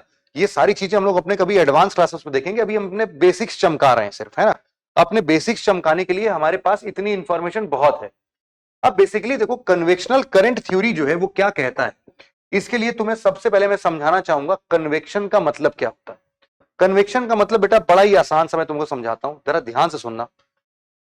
आई होप तुम सब ने कभी न कभी चाय तो बनाया ही होगा, अरे चलो चाय भी नहीं बनाया होगा, पानी तो उबाला होगा। गैस स्टोव पर हम जैसे ही पानी का पतीला रखते हैं, तुमने देखा है क्या कि वहां से पानी जो है निचले वाले हिस्से पर गर्म होता होगा, वो निचले वाले हिस्से से पानी गर्म हो के ऊपर की दिशा में आता है, और ऊपर की दिशा में से वापस से फैल के फिर नीचे चला जाता है, फिर ऊपर आता है, फिर फैल जाता है, फिर ऊपर आता है और फिर फैल जाता है। ऐसे ऐसे कई बार ये सारे के सारे यहां पर वो रिलेशन चलते होंगे। मतलब कि मैं बोल रहा हूं क्या कि अगर ये हमारे पास पैन है तो हम बोल रहे हैं अगर यहां पर हम लोगों ने क्या किया भाई साहब, यहां पर अगर हम लोगों ने मान लेते हैं, यहां पर अगर हम लोगों ने आग वाग जला दी है अगर, तो यहां से हम लोग को दिखेगा कि अगर इसमें पानी है तो यहां का पानी ऊपर उठ के बार बार ऊपर जाएगा, यहां से उठ के ऊपर जाएगा, और ऊपर पहुंचने के बाद यहां से फिर नीचे भी आ जाएगा, फिर ऊपर उठेगा, ऐसा इधर भी होगा। तो ये तुमने देखा होगा उबाल आते हुए, है ना। इसी इसी चीज को हम क्या बोलते हैं बेटा, इसी चीज को हम क्या बोलते हैं, कन्वेक्शन बोलते हैं। इसी चीज को क्या बोलते हैं, ये एक प्रोसेस है कन्वेक्शन। ये प्रोसेस किसका है, ये प्रोसेस है हीट ट्रांसफर का, हीट ट्रांसफर का एक मैकेनिज्म है जिसको हम लोग क्या बोलते हैं, कन्वेक्शन। कन्वेक्शन, इसमें जो ये बार बार ऐसा साइकिल क्रिएट हो रहा है, इसको हम लोग क्या बोलते हैं, इसको हम लोग बोलते हैं कन्वेक्शन साइकिल, कन्वेक्शन साइकिल। या फिर इसको कन्वेक्शन सेल भी बोलते हैं। कन्वेक्शन सेल या कन्वेक्शन साइकिल, मतलब पानी का हिस्सा नीचे गर्म हो रहा है और ये ऊपर के पानी में पहुंच के ऊपर का हिस्सा भी गर्म कर रहा है, फिर थोड़ा ठंडा हो जा रहा है तो नीचे आ रहा है, फिर नीचे से गर्म होकर फिर ऊपर जाके ऊपर का पानी भी गर्म कर रहा है। मतलब कि हीट ट्रांसफर करने के लिए मॉलिक्यूल खुद ब खुद चल रहा है। अब तुम खुद सोचो, खुद ब खुद मॉलिक्यूल अगर चल रहा है तो ये तो तभी पॉसिबल है ना जब मॉलिक्यूल या तो लिक्विड हो या तो गैस हो। अगर सॉलिड हुआ तो चल पाएगा? इसलिए तो उसमें कंडक्शन का प्रोसेस होता है। कंडक्शन के प्रोसेस में क्या होता है, हीट ट्रांसफर। वो भी मान लो ये एक मेटल रॉड है, तुमने यहां पर माचिस जला दिया, इसको यहां पर इसको गर्म करना स्टार्ट किया। अब ये गर्म जैसे ही करोगे, कुछ देर बाद अगर तुम ये वाला टिप भी छू के देखोगे ना, तुमको अरे तेरी तो बहुत जल रहा है भाई साहब। जबकि गर्म क्या कर रहे थे तुम, इधर का एंड गर्म कर रहे थे, इधर वाला अपने आप गर्म हो गया। कैसे? कंडक्शन के प्रोसेस से हीट ट्रांसफर हो गया। कैसे हीट ट्रांसफर हुआ? सॉलिड में कैसे होता है, सॉलिड में जैसे ही इसको हीट किया तुमने, यहां का एटम लगेगा वाइब्रेट करने, और वाइब्रेट करेगा तो बाजू वाले एटम से टकराएगा वाइब्रेट करते टाइम, और यहां पर फ्रिक्शन की वजह से क्या होगा, हीट जनरेट होगा। अब यहां पर बाजू में हीट जनरेट हुआ तो अब ये भी वाइब्रेट करने लगा, ये बाजू वाले को वाइब्रेट कराएगा, और हीट और हीट और हीट करते करते इस एंड तक भी पहुंच जाएगा। मतलब यहां एटम का जो मॉलिक्यूल में, मतलब इस पूरे मेटल रॉड में मान लेते हैं, जो एटम होगा वो कहीं मूव नहीं कर रहा है। जैसे यहां पर तो मूव कर जा रहा था ऊपर, ये मूव नहीं कर रहा है, बस अपने प्लेस पर ही वाइब्रेट कर रहा है। इसको बोलते हैं कंडक्शन। इसको क्या बोलते हैं? कन्वेक्शन। इस तरीके से एक और होता है रेडिएशन। रेडिएशन के लिए कोई मीडियम की जरूरत नहीं पड़ती है। सबसे बेस्ट एग्जांपल देता हूं, वापस से किचन में चला जाओ। तुम जब रोटी सेकने के लिए तवा अपने स्टोव पर चढ़ाते हो तो उसमें तुम्हें क्या लगता है, तुम क्या तवा गर्म है कि नहीं है, तुम उसको प्रॉपर ऐसे छू के देखते हो? ये दैया अब जल जाओगे भैया, ऐसे मत कर देना। तुम क्या करते हो, तवे के ऊपर से ऐसे ऐसे करके देखते हो, हाँ आंच तो बढ़िया आ रही है यार, गर्म तो हो गया लग रहा है तवा। ये हीट ट्रांसफर हवे हवे में कहां से हो गया भैया? ये हुआ है रेडिएशन की वजह से। तो रेडिएशन, कन्वेक्शन, कंडक्शन, ये सब बड़े प्रकार हैं जिनसे हम लोग हीट ट्रांसफर देखते हैं। फिलहाल हमारा मुद्दा है समझने का क्या, कन्वेक्शन को समझने का है। अब इससे तुम लोग रिलेट कर लेना, इससे हमारी ज्योग्राफी भी रिलेटेड है। इसको हम इसीलिए एक कोने में कर देते हैं, मिटाते नहीं है, तुम्हारे अंडरस्टैंडिंग के लिए सदैव यहां पर बसा रहेगा। अब जरा हम लोग इसी चीज को अपने बेसिक थ्योरी पर अप्लाई करते हैं। हमारी बेसिक थ्योरी क्या बोलती है कि जो भी यहां पर हमारे पास में ऐसा कुछ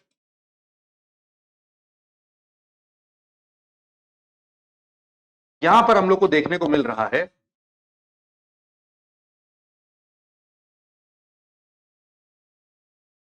ऐसा कुछ माहौल देखने को मिल रहा है। ये माहौल बेसिकली अगर हम लोग देखें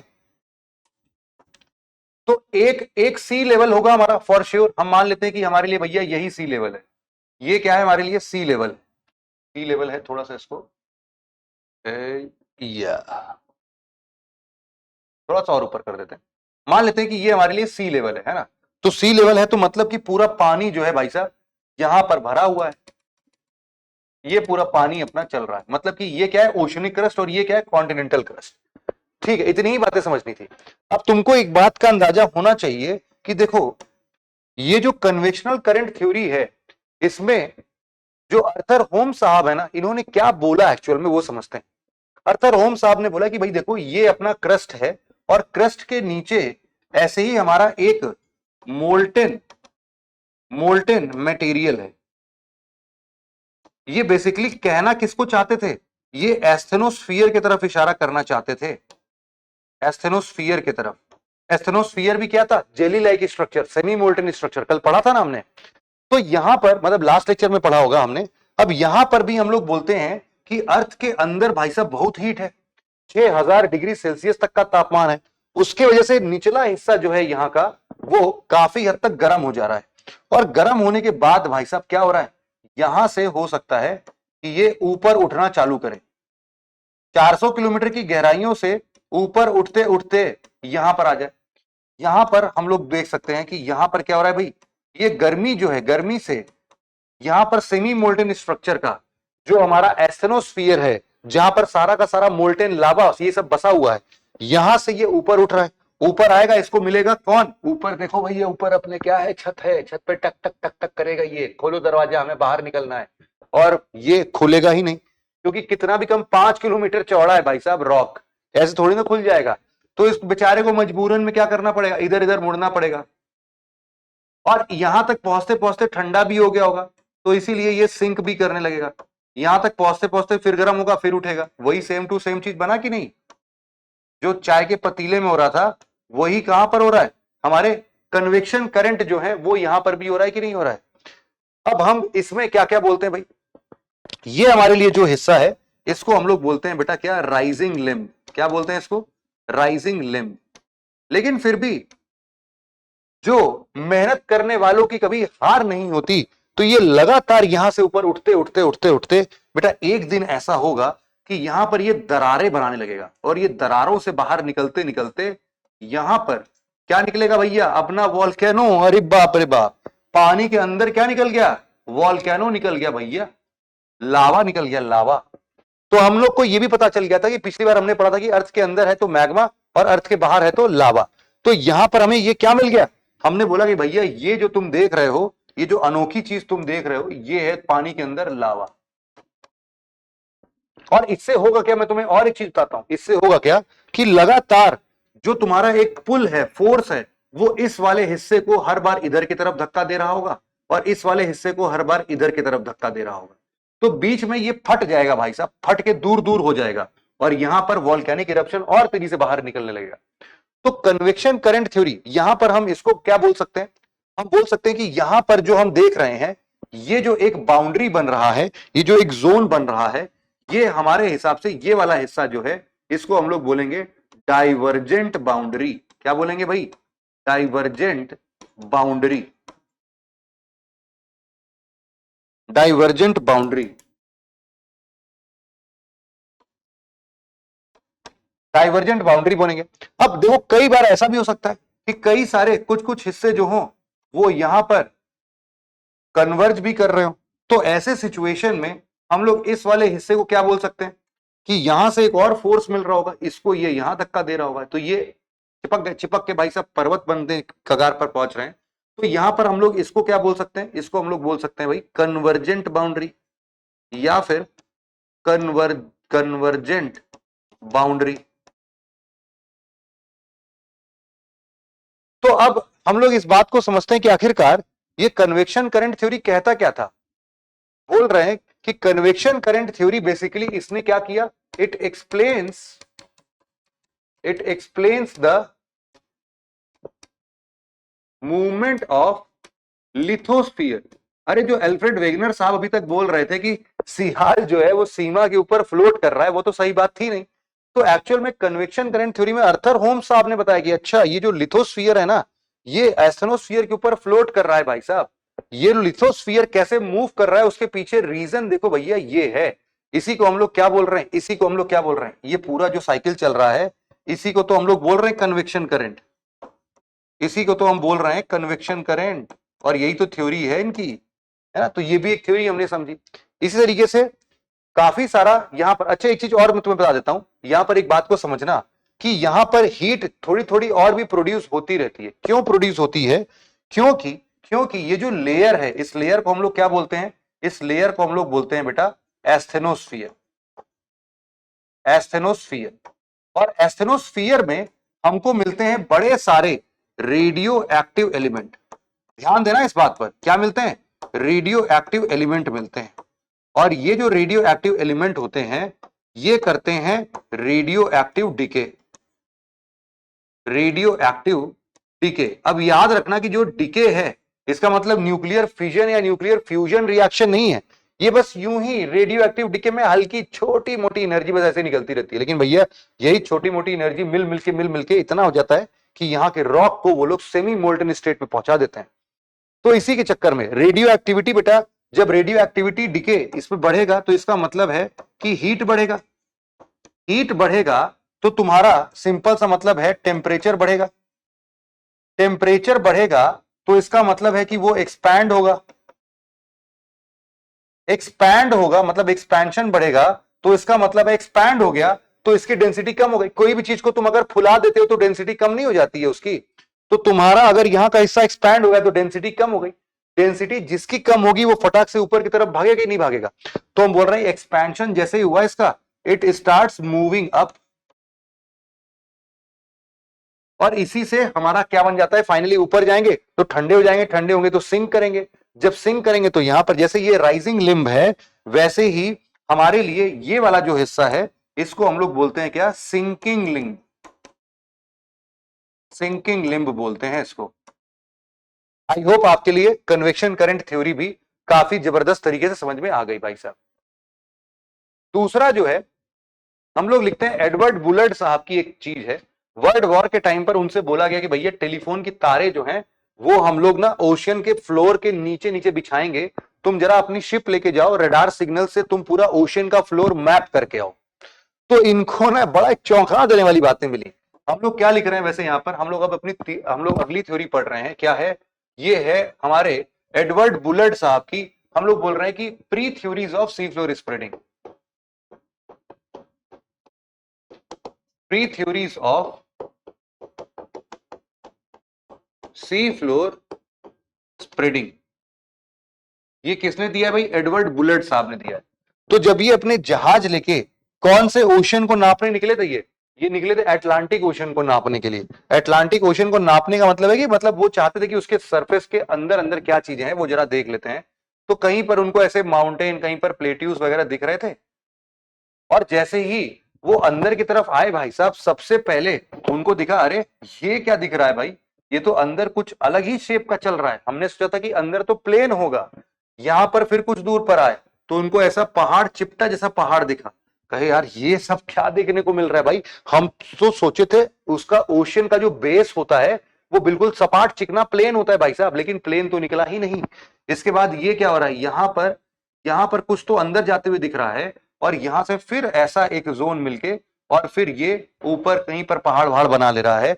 तो यहां पर हम बोल रहे हैं कि जो सी लेवल है वो सी लेवल हम मान लेते हैं कुछ ऐसा होगा। अब हम बोल रहे हैं कि ये सब जो है ये क्या है हमारे लिए, अटलांटिक ओशन है। ये सब क्या है भाई, अटलांटिक ओशन है।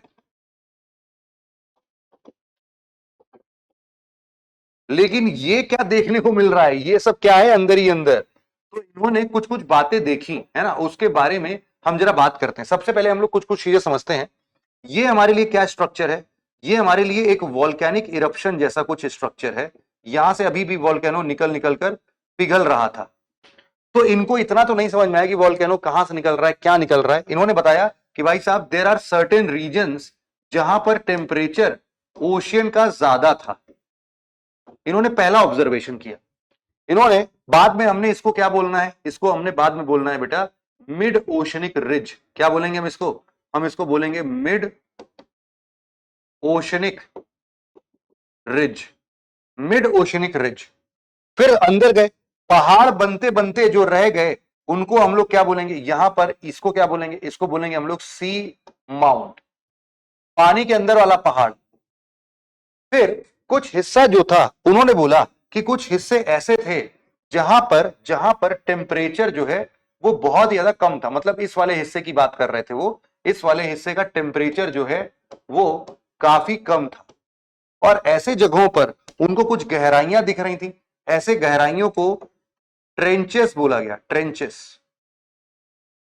अब यही तो हम लोग को देखना था, यही तो हम लोग समझना चाह रहे थे कि रिफ्ट वैली जो है, सॉरी ये जो मिड ओशनिक रिज है, इसी को हम लोग और क्या नाम दे सकते हैं, इसी को हम लोग नाम दे सकते हैं बेटा क्या, रिफ्ट वैली।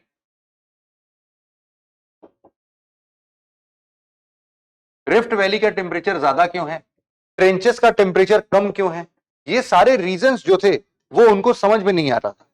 और यहां पर इन्होंने बोला कि इट सीम्स लाइक कि ये वाला जो हिस्सा है, अगर हम इसके एज की बात करें, this is the newest part of ocean surface. इसकी एज कम थी, तुलनात्मक दृष्टि में देखें तो यहां पर हम लोग को ओल्डर मिल रहे थे। Older part of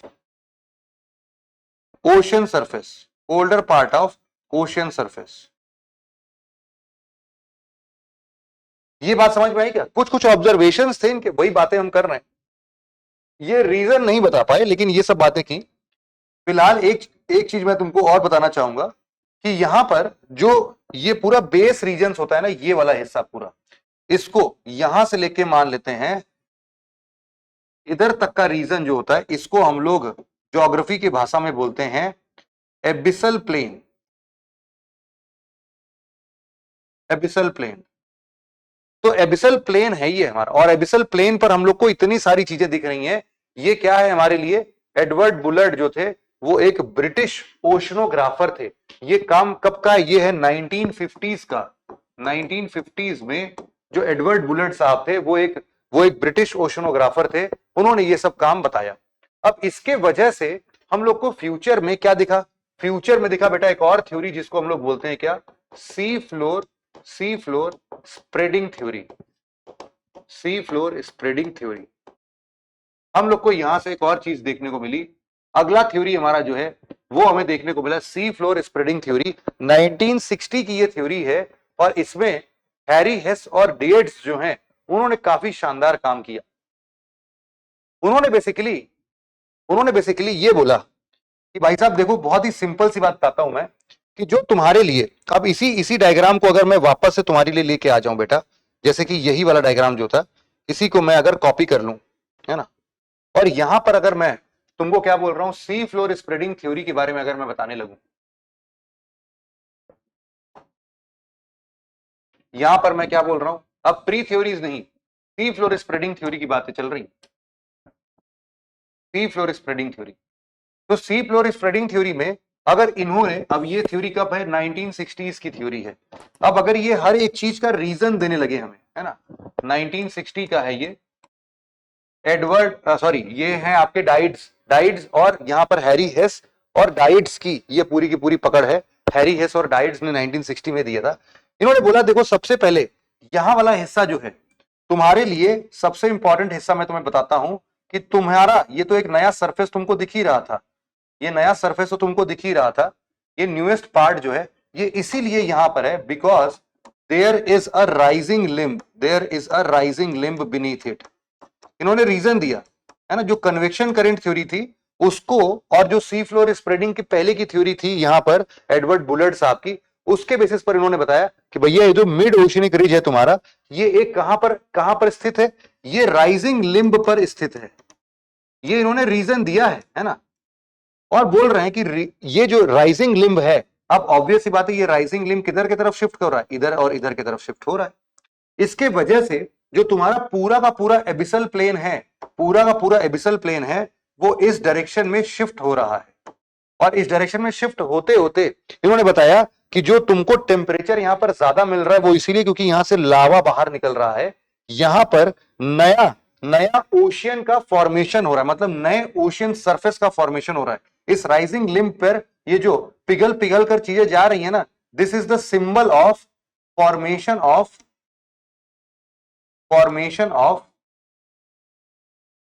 new ocean surface. तो यहां पर नए ओशियन सरफेस बन रहे हैं, इसीलिए तुमको ये newest part of ocean surface दिखे। अरे लावा पिघल पिघल कर यहीं जम रहा है ना, तो नया नया फ्लोर नहीं बनते जा रहा है। और दूसरा बोल रहे जो पुराना फ्लोर है भाई साहब, ये यहां तक आते आते क्या हो रहा है, ये भाई साहब सिंक कर जा रहा है एक दूसरे प्लेट के नीचे, सबडक्ट कर जा रहा है। और ये जो सबडक्ट कर जा रहा है, इसी की वजह से ये तुम्हारा सबसे पुराना हिस्सा है। अब आग यहां लगी थी और शिफ्ट होते होते यहां तक पहुंच गया है वो, और यहां पर क्या हो रहा है? डिस्ट्रक्शन हो रहा है। अब यहां पर फॉर्मेशन हो रहा था और यहां पर क्या हो रहा है? डिस्ट्रक्शन हो रहा है। किसका? Destruction of ocean plate. Destruction of ocean plate. ये जो ओशियन की प्लेट है, इस ओशियन की प्लेट का डिस्ट्रक्शन हो रहा है यहां पर, और इसीलिए तो तुमको सबसे ओल्डेस्ट दिख रहा है ये। और यहां पर बेसिकली अगर तुम देखोगे तो तुमको पता चलेगा कि भैया, अरे भैया जी सुनो तो, हमारी बतिया तो सुनो, ये जो है ना, ये सिंकिंग लिम्ब के पास में है। ये क्या है हमारे लिए? ये एक सिंकिंग लिम्ब है, और सिंकिंग लिम्ब के पास में रहने की वजह से ये अंदर की तरफ धस जा रहा है पूरा का पूरा, और ये राइजिंग लिम्ब है उसकी वजह से यहां पर, और ये अंदर ही अंदर पूरा का पूरा क्या चल रहा है? कन्वेक्शन साइकिल चल रहा है। अब चूंकि ये सबसे पुराना जो था वो धसने लग रहा है, इसीलिए ये ओल्डेस्ट पार्ट। तो ये सारे रीजंस किसने दिए भाई साहब? सी फ्लोर स्प्रेडिंग थ्योरी ने हम लोग को देना शुरू कर दिया। अब इसी के बाद हमारा जो है आखिरी थ्योरी जो आता है वो आता है हमारे लिए वो आता है हमारे लिए plate tectonic theory. Plate tectonic theory, ये प्लेट टेक्टोनिक थ्योरी क्या कहता है, जरा हम इसको भी समझ लेते हैं। मैकिंजी, पार्कर और कौन थे, मॉर्गन, है ना। इन लोगों ने मैकिंजी, मॉर्गन और पार्कर, इन तीनों लोगों ने मिलके 1967 के आसपास में इस पूरे थ्योरीज का इन्होंने उजागर किया इसको, और इसके बारे में उन्होंने समझाया, जरा बड़े शानदार तरीके से समझाया। इस बात को जरा तुम समझना। इन्होंने बोला कि देखो भाई, अब हम लोग बाकी सभी थ्योरीज को अगर कनेक्ट करने की कोशिश करें, तो अभी हम लोगों ने मॉडर्न थ्योरी में कुछ ऐसा डायग्राम बनाया ही था।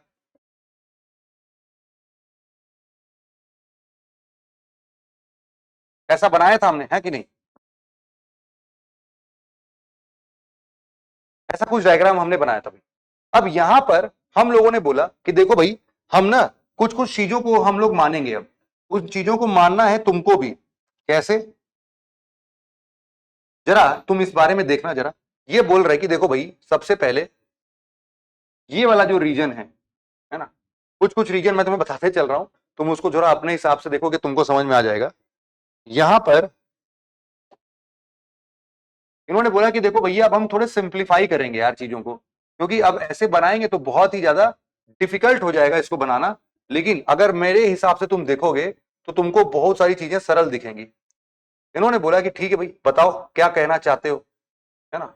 तो क्या कहना चाहते हो उसके लिए इन्होंने कुछ कुछ बातें बताई कि देखो भाई, अब आज से मैं इस जोन को बोलूंगा, इस जोन को बोलूंगा कॉन्टिनेंटल क्रस्ट, और इस जोन को मैं बोलूंगा क्या, ओशनिक क्रस्ट। सिंपल। क्या बोलूंगा मैं भाई इसको? और ये पूरा का पूरा हिस्सा जो मैंने अभी ड्रॉ किया है, ये पूरा का पूरा हिस्सा मेरे लिए कहलाएगा क्या, लिथोस्फीयर कहलाएगा। ये पूरा हिस्सा जो अभी तक मैंने बताया है, इसको मैं बोलूंगा क्या, लिथोस्फीयर। और लिथोस्फीयर में अब मैं तुमको ना कुछ प्लेट्स निर्धारित कर रहा हूं। मैं क्या बता रहा हूं तुमको, कुछ प्लेट बना के बताऊंगा। कुछ ऐसे प्लेट्स मिलेंगे जिसके ऊपर सिर्फ और सिर्फ क्या होगा, कॉन्टिनेंट ही कॉन्टिनेंट होगा। सिर्फ और सिर्फ क्या होगा बेटा, कॉन्टिनेंट ही कॉन्टिनेंट होगा। हमने बोला कि इसको हम लोग क्या बोलेंगे, इसको हम लोग बोलेंगे बेटा क्या, इसको हम लोग बोलेंगे कॉन्टिनेंटल प्लेट। कॉन्टिनेंटल प्लेट मतलब कॉन्टिनेंटल प्लेट के ऊपर सिर्फ और सिर्फ कॉन्टिनेंटल क्रस्ट होगा, बस ओशनिक क्रस्ट इसमें दिखेगा ही नहीं। ये अलग से एक प्लेट कहीं इधर उधर लिथोस्फीयर के, एस्थेनोस्फीयर के ऊपर तैर रहा होगा। तो ये जो लिथोस्फीयर का हिस्सा होगा उसको हम लोग बोलेंगे कॉन्टिनेंटल प्लेट। एग्जाम्पल के तौर पर अगर मैं तुम्हें बताऊं तो इसका बेहतरीन एग्जाम्पल है बेटा क्या, यूरेशियन प्लेट। यूरेशियन प्लेट बेहतरीन एग्जाम्पल है। दूसरा इसी तरीके से इन्होंने बताया कि देखो भाई, ऐसा भी हो सकता है कि मैं तुमको एक ऐसा रीजन बता दूं, है ना, जैसे ये वाला डब्बा अगर मैं बनाऊं तो इसको मैं कैसे बनाऊंगा कि भाई, ये मेरे लिए एक प्लेट है, ये मेरे लिए एक प्लेट है, और इस प्लेट के ऊपर अगर मैं देख रहा हूं तो मुझे सिर्फ और सिर्फ पानी मिल रहा है। तो मेरे लिए ये जो हिस्सा है इसको मैं क्या बोलूंगा, इसको मैं बोल दूंगा बेटा ओशनिक प्लेट। ये मेरे लिए क्या है, ओशनिक ओशनिक प्लेट है मेरे लिए, क्योंकि इसके ऊपर समुद्र है, इसलिए ये मेरे लिए क्या बन जा रहा है, ओशनिक प्लेट बन जा रहा है। अगर तुम इसका बेहतरीन एग्जांपल देखना चाहोगे तो तुमको मिल जाएगा बेटा, इसका एग्जांपल मिल जाएगा क्या, पैसिफिक प्लेट। Pacific plate. लेकिन ज्यादातर करके जो मेजर प्लेट्स होते हैं वो इन दोनों के कॉम्बिनेशन से बनते हैं। मतलब कि ज्यादातर प्लेट्स कुछ ऐसे होंगे जिसके अंदर में हमें कुछ हिस्सा ओशनिक प्लेट का दिखेगा और कुछ हिस्सा जो है वो कॉन्टिनेंटल प्लेट का दिखेगा। इसके ऊपर हो सकता है यहां पर ये सब चीजें चल रही हो, और इसके ऊपर हो सकता है यहां पर पानी पानी चल रहा हो। तो हमें कई बार ऐसे कॉम्बिनेशन ऑफ प्लेट मिलेंगे, है ना। अब कॉम्बिनेशन ऑफ प्लेट बनाया है भाई साहब, तो जरा इसको भी जरा देखना पड़ेगा। यहां पर ये रिमूव कर देता हूं मैं, और एक ही में बना देता हूं लाइक दिस, ऐसा कुछ। तो ये एक प्लेट जो हमने अभी देखा, इसको हम लोग क्या बोलेंगे, इसको हम लोग बोलेंगे क्या, ये हमारे लिए है continental plus oceanic crust, oceanic plate, sorry, continental plus oceanic plate. और दुनिया की अर्थ के ऊपर ज्यादातर जो मेजर प्लेट्स हैं वो वैसी की वैसी हैं। जैसे कि तुम खुद ही देख लो भाई, तुम देखोगे यहां पर एग्जाम्पल के तौर पर अगर मैं तुम्हें बताऊं तो जो नॉर्थ अमेरिकन प्लेट है वो इसका एग्जाम्पल है। इनफैक्ट जो साउथ अमेरिकन प्लेट है वो भी इसका एग्जाम्पल है। इवन जो अफ्रीकन प्लेट है वो भी इसका एग्जाम्पल है। इसके अलावा जो इंडो ऑस्ट्रेलियन प्लेट है, इंडो ऑस्ट्रेलियन प्लेट, अभी मैं दिखाता हूं ये सब कहां पर है। इंडो ऑस्ट्रेलियन प्लेट, ये भी क्या है, ये भी हमारा इसी तरीके से कॉन्टिनेंटल ओशियनिक प्लेट के जैसे है। और इनफैक्ट हमारे यहां पर जो अंटार्कटिक प्लेट है, अंटार्कटिक प्लेट, वो भी क्या है, कॉन्टिनेंटल और ओशियनिक प्लेट का मिक्सचर। अब ये क्या बोला है मैंने, जरा मैं तुमको यहां पर इसको दिखा भी देता हूं। हम यहां पर सर्च कर लेते हैं major oceanic plates, major oceanic plates.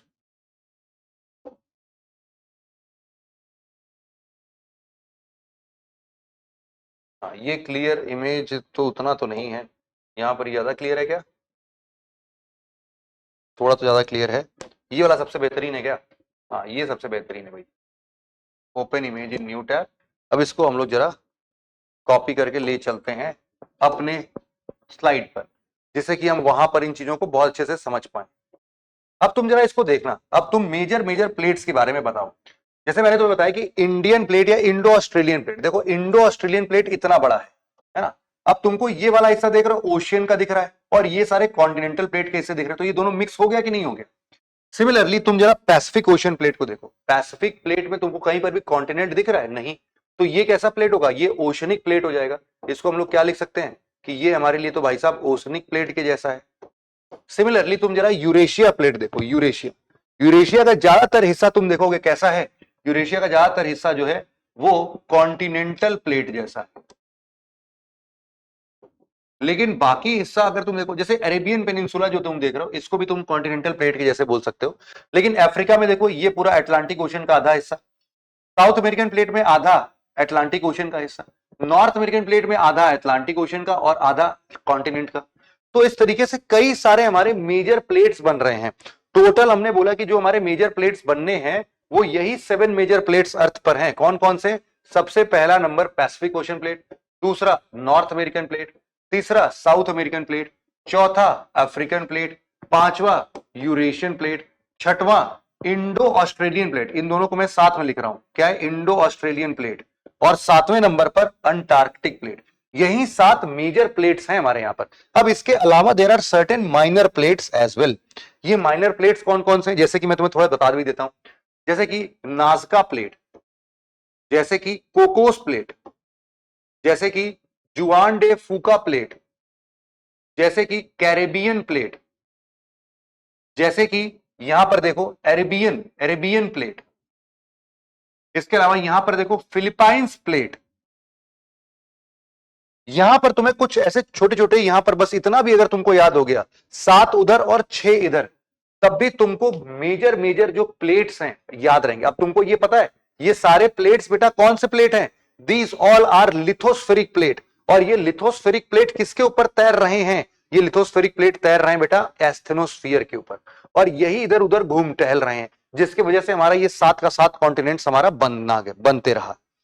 तो टोटल अगर हम लोग बात करें तो हमारे पास में बेटा प्लेट टेक्टोनिक थ्योरी के अनुसार there are certain plate boundaries, क्या होते हैं, there are certain plate boundaries. अब ये प्लेट बाउंड्रीज क्या होते हैं जरा हम समझते हैं इस चीज को। यहां पर हम लिखते हैं types of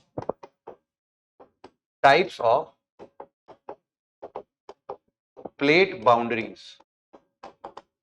types of plate boundaries. सबसे पहला हम लोग बोलते हैं कन्वर्जिंग प्लेट बाउंड्री। क्या है भाई, कन्वर्जिंग प्लेट बाउंड्री। चलो इसमें वैसे तो टोटल 3 तरीके के होते हैं, मैं दिखा भी देता हूं तुमको, पहले लिख लेते हैं। दूसरा है तुम्हारे लिए क्या, डाइवर्जिंग प्लेट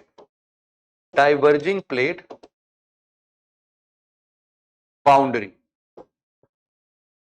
तीसरे नंबर पर हम लिख सकते हैं ट्रांसफॉर्म प्लेट बाउंड्री। क्या है भैया, ये है ट्रांसफॉर्म प्लेट बाउंड्री। अब बस इतना याद रख लेना कि जब भी तुम कन्वर्जिंग प्लेट बाउंड्री करते हो तो यहां पर बेटा क्या बनता है, कन्वर्जिंग में ना डिस्ट्रक्शन होता है बहुत ज्यादा, इसीलिए हम इसको बोलते हैं destructive plate. Destructive plate, sorry यहां पर हमारे लिए कन्वर्जिंग प्लेट बाउंड्रीज की हम जरा बात करते हैं। कन्वर्जिंग प्लेट बाउंड्रीज में डिस्ट्रक्शन होगा, यहां पर डिस्ट्रक्शन होगा, तो इसीलिए हम इसको क्या लिखते हैं, डिस्ट्रक्टिव मार्जिन। Destructive margin. और यहां पर डाइवर्जिंग प्लेट बाउंड्रीज जितने भी हैं, यहां पर कुछ नई चीजें बनती हैं, इसीलिए हम इसको क्या बोलते हैं, कंस्ट्रक्टिव मार्जिन बोलते हैं। अब इसका क्या मतलब है जरा मैं भी समझाऊंगा, अभी तुमको टेंशन मत लो। और यहां पर हम लोग इसको समझ सकते हैं कि ये वाला जो है, हम ट्रांसफॉर्म बाउंड्री को कुछ ज्यादा चेंज होता नहीं है, तो इसीलिए हम लोग बोल देते हैं इसको कंजर्वेटिव है, ये जैसे का तैसा ही रहता है ज्यादातर करके, कंजर्वेटिव बाउंड्री। न कंस्ट्रक्ट बहुत ज्यादा हो रहा है, न डिस्ट्रक्ट बहुत ज्यादा हो रहा है, तो इसीलिए इसको हम लोग एक और नाम दे देते हैं कंस्ट्रक्टिव बाउंड्रीज। तो हम चाहें तो, sorry constructive margin, so sorry बेटा, इसको क्या बोल देते हैं, कंस्ट्रक्टिव मार्जिन। तो हम चाहें तो इनको मार्जिन के टर्म्स में डिफाइन करें या फिर बाउंड्रीज के टर्म्स में डिफाइन करें, इट्स ऑल ऑन अस। अब यहां पर जरा हम लोग देखते हैं कि ये क्या मतलब है इसका। हम लोग कुछ प्लेट्स ड्रॉ करते हैं, मान लेते हैं कि ये दो प्लेट्स हैं हमारे पास में। अगर हमें थोड़ा सा और डिटेल चाहिए तो हम इसको 3D लुक दे देते हैं, 3D लुक दे दिया हमें अभी ये। अब यहां पर अब इसी तरीके से हम जरा इसको तीनों चीजों के लिए जरा निर्धारित कर लेते हैं, तीनों जगहों के लिए निर्धारित कर लेते हैं। इसके लिए भी हम डाइवर्जिंग प्लेट्स के लिए भी, और इसी को हम बना देंगे किसके लिए, हमारे ट्रांसफॉर्म बाउंड्रीज के लिए भी। अब इन तीनों का मतलब क्या, जरा ध्यान से सुनना। जब भी हम बात करें कन्वर्जिंग प्लेट बाउंड्रीज की, तो दो लिथोस्फेरिक प्लेट आपस में क्या कर रहे होंगे, कन्वर्ज कर रहे होंगे, कन्वर्ज कर रहे होंगे। तो ये जो प्लेट्स होंगे यहां पर कन्वर्ज कर रहे होंगे। अच्छा, इनके कन्वर्जिंग का रीजन तुमको पहले से ही पता होना चाहिए भाई साहब। यहां पर क्या होगा, सिंकिंग लिम्ब होगा, है ना, यहां पर सिंकिंग लिम्ब होगा। इसको हम लोग क्या बोल रहे हैं, कन्वर्जिंग प्लेट बाउंड्रीज। अगर यहां पर ये दोनों प्लेट आपस में दूर दूर जा रहे हैं, आपस में दूर दूर जा रहे हैं, तो यहां पर पक्का कैसा प्लेट होगा, डाइवर्जिंग लिम्ब तो होगा ही, एस्थेनोस्फीयर वाला बता रहा हूं। और इसको हम लोग क्या बोल देंगे, इसको बोल देंगे डाइवर्जिंग लिम्ब। और ट्रांसफॉर्म बाउंड्रीज जब बनता है, तो ट्रांसफॉर्म बाउंड्रीज में ये एक्चुअल में कुछ ऐसा मूवमेंट होता है। मतलब कि पहले तो देखो ये दोनों ऐसे आपस में टकरा रहे थे, फिर ये दूर दूर जा रहे थे। अब मैंने बोला कि दूसरे में क्या हो रहा है, ये दोनों ना आपस में आ रहे हैं, टकरा रहे हैं, ना एक दूसरे से दूर दूर जा रहे हैं। ये क्या कर रहे हैं, एक दूसरे के ऐसे आजू बाजू खिसक रहे हैं, बस ऐसे ऐसे खिसक रहे हैं बस। ये अगर ये ऐसे ऐसे खिसक रहे हैं, तो इन्हीं को क्या बोल रहे हैं हम लोग, ट्रांसफॉर्म बाउंड्री बोल देना। ये अगर दो प्लेट्स ऐसे कर रहे हैं तो इन्हीं को हम लोग बोलते हैं ट्रांसफॉर्म बाउंड्री, है ना। हम लोग बोलते हैं स्लाइड अगेंस्ट ईच अदर। यहां पर क्या हो रहा है, स्लाइड अगेंस्ट ईच अदर। अब यहां पर इनके रहने से, इसका सबसे बेस्ट एग्जांपल अगर आपको बताऊं मैं, तो इसका एक कैलिफोर्निया के पास अगर आप देखोगे, मतलब आपने कई बार, अब तो यहां पर ये मैप बना ही दिया है, तो ये वाला जो हिस्सा है ना, ये वाला हिस्सा, ये क्या कहता है, यही कैलिफोर्निया है ना, यही क्या है भाई, कैलिफोर्निया है, कैलिफोर्निया। इसी को हम लोग क्या बोलते हैं भाई, कैलिफोर्नियन रीजन। और कैलिफोर्निया में ही एक एक दूसरे से ये जो है ना ऐसे ऐसे स्लाइड हो रही है, ऐसे ऐसे स्लाइड हो रही है, तो इसी को हम लोग क्या बोलते हैं, ट्रांसफॉर्म बाउंड्रीज बोलते हैं। अब जरा हम लोग इसी चीज को थोड़ा सा समझ लेते हैं कि बेसिकली क्या क्या चीजें कैसे कैसे बनती हैं, है ना। तो हम इसके लिए सबसे पहले मान लेते हैं, चलो डाइवर्जिंग प्लेट बाउंड्रीज लेके चलते हैं। हम लोग सबसे पहले समझते हैं डाइवर्जिंग प्लेट बाउंड्रीज में क्या क्या होगा। डाइवर्जिंग प्लेट बाउंड्रीज में क्या क्या चीजें होंगी। मान लेते हैं कि देखो, तो एक जमीन का हिस्सा था, एक जमीन का हिस्सा था, उस जमीन के हिस्से पर ठक ठक ठक, अरे खोलो दरवाजा खोलो, जल्दी हटो, हमें बाहर निकलना है, मैग्मा चिल्ला रहा था। तो क्या हुआ कि वहां पर दरारें बनी, और वहां पर सबसे पहले बेटा क्या बना, एक ना हॉटस्पॉट वॉल्केनो जैसा कुछ बन गया। क्या बना भाई? हॉटस्पॉट वॉल्केनो जैसा कुछ बना। मतलब कि वहां पर तुम देखोगे कि तुम्हारा पहले पहले रीजन में क्या बना होगा। जैसे मान लो कि अगर ये एक सरफेस कोई रीजन होगा यहां पर, और यहां पर से वो राइजिंग लिम्ब ठक ठक कर रहा होगा, तो एक टाइम के बाद यहां पर तुमको क्या मिलेगा? यहां पर तुमको वॉल्केनो मिल जाएगा। वॉल्केनो निकलने लगेगा ना यहां से, और फिर धीरे धीरे भाई साहब ये इसको इधर भी शिफ्ट करेगा, ये भी इधर चला जाएगा, ये प्लेट इधर चला जाएगा, बीच में पूरा खाली। अब धीरे धीरे जब ये पूरा खाली होने लगेगा तो सबसे पहले यहां पर बनेगा बेटा एक नेसेंट सी। क्या बनेगा? नेसेंट सी। नेसेंट सी का एग्जांपल बेस्ट है रेड सी। रेड सी, रेड सी कहां पर है? जरा मैप में लोकेट करके फटाफट से देख के बताओ मुझे। तो नेसेंट सी बनेगा, और नेसेंट सी ही आगे चल के ये क्या बन जाएगा? आगे चल के मान लेते हैं ये बन जाएगा हमारा पूरा का पूरा भाई साहब ओशियन, पूरा का पूरा ओशियन। और ओशियन के नीचे नीचे अभी भी ये वॉल्केनिक इरप्शंस हो रहे होंगे, और इन्हीं को हम क्या बोल देंगे आगे चल के? Mid oceanic ridge. Mid oceanic ridge. अब इसका साक्ष्य अगर तुमको देखना है तो आज भी ऐसे मिड ओशनिक रिज तुमको डेफिनेटली देखने को मिल सकते हैं। तुम्हें मिलेंगे ये यहां पर, दिखा देता हूं मैं। मिड ओशनिक रिज कहां पर है?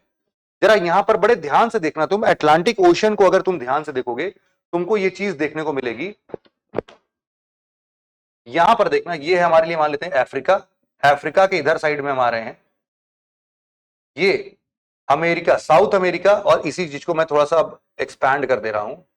तुम्हें ना यहां पर लाइंस दिख रही हैं ऐसी ऐसी, ये लाइंस, ये वाली लाइंस, यही लाइन है बेटा क्या? मिड ओशनिक रिज की पूरी लाइन है। देखो ये पूरी लाइन तुमको दिखेगी, यहां से ये पूरी लाइन। अरे बादल मत आओ भाई। हाँ, ये जो पूरी लाइन दिख रही है तुमको ऐसे एस के आकार में, ये पूरा का पूरा क्या है? तुम्हारे लिए मिड ओशनिक रिज है। थोड़ा मैं और जूम करके दिखा देता हूं तुमको। ये देखो भाई, ये जो लाइन तुमको दिख रही है, यहीं से वॉल्केनो निकलता होगा और इधर उधर डिस्ट्रीब्यूट हो जा रहा है। इसी को हम लोग क्या बोल रहे हैं? Mid oceanic ridge. तो अल्टीमेटली यही बनेगा। अब तुमको जरा रेड सी भी देखने को मिल जाए तो मजा ही आ जाए, है ना? तो तुम्हारे लिए कहां गया भैया अफ्रीका? ये देखो भाई बेटा, ये जो ओशन है यहां पर जो तुम देख रहे हो, ये तुम क्या देख रहे हो? रेड सी देख रहे हो। और यहां पर भी तुमको क्या वो दरार दिख रही है? तो तुमको ये समझ में आएगा शुरुआती दौर पे, अरे बाप रे बाप, देख रहे हो ये रेड सी बेटा तुम्हारे लिए कितना शानदार। ये देखो यहां से ये पूरा डिवाइड हो रहा है, और यहां पर एक नेसेंट सी आज के डेट पर बन गया है। पहले किसी जमाने में जो अटलांटिक ओशियन है वो भी अपने नेसेंट सी में नहीं होगा। अब आगे बढ़ते बढ़ते भाई साहब वो ओशियन बन गया, और ओशियन के बीचों बीच आज भी हम लोग को वो मिड ओशनिक रिज दिखता है, वो वॉल्केनिक इरप्शन बार बार होते हुए में दिखता है। तो ये किसका खेल है? ये किसका खेल है भाई साहब? ये हमने बोला डाइवर्जिंग प्लेट बाउंड्री का पूरा खेल है ये।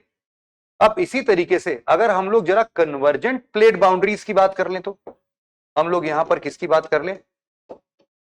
कन्वर्जेंट प्लेट बाउंड्रीज की बात करें तो क्या होगा?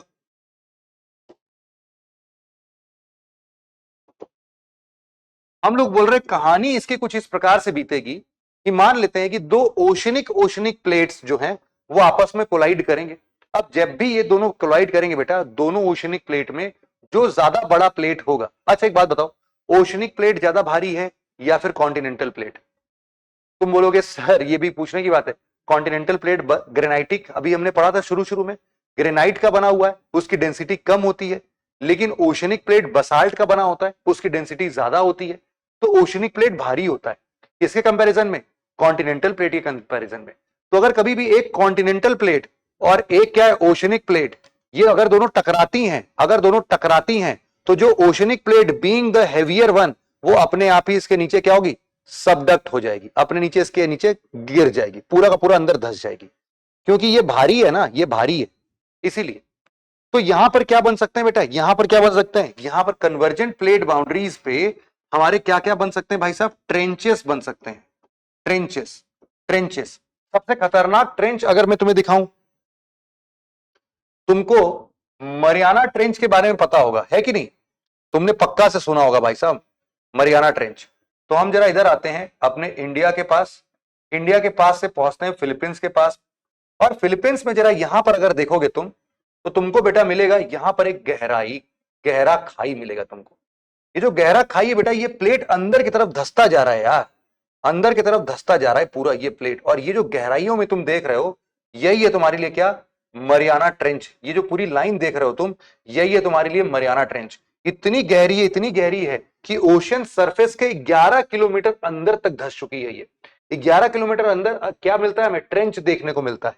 मतलब अगर मैं तुमको यहां पर थोड़ा मरियाना ट्रेंच के बारे में दिखाऊं, यहां पर मरियाना ट्रेंच, तो मैरियाना ट्रेंच जो है तुम देख सकते हो यहां पर इतना गहरा ये चीज तुमको देखने को मिलेगा। ये वही फिलीपींस के इस वाले जोन पर देखने को मिलेगा। और यहां पर जैसे खाई देख रहे हो, ये वाली खाई देख रहे हो, यहां पर ये पूरा मरियाना ट्रेंच जो मैंने तुम्हें दिखाया था, ये पूरा मरियाना ट्रेंच होगा। यहीं पर तुमको ये खाई जो दिख रहा है, मोस्ट डेप्थ है, मोस्ट डेप्थ 11 किलोमीटर के आसपास की गहराई है इसमें, है ना। इमेजेस में अगर मैं तुम्हें दिखाऊं तो ऐसा कुछ देख सकते हो तुम मरियाना ट्रेंच की बात। यहां पर देखो जरा, ये वाला हिस्सा, ये मरियाना ट्रेंच है।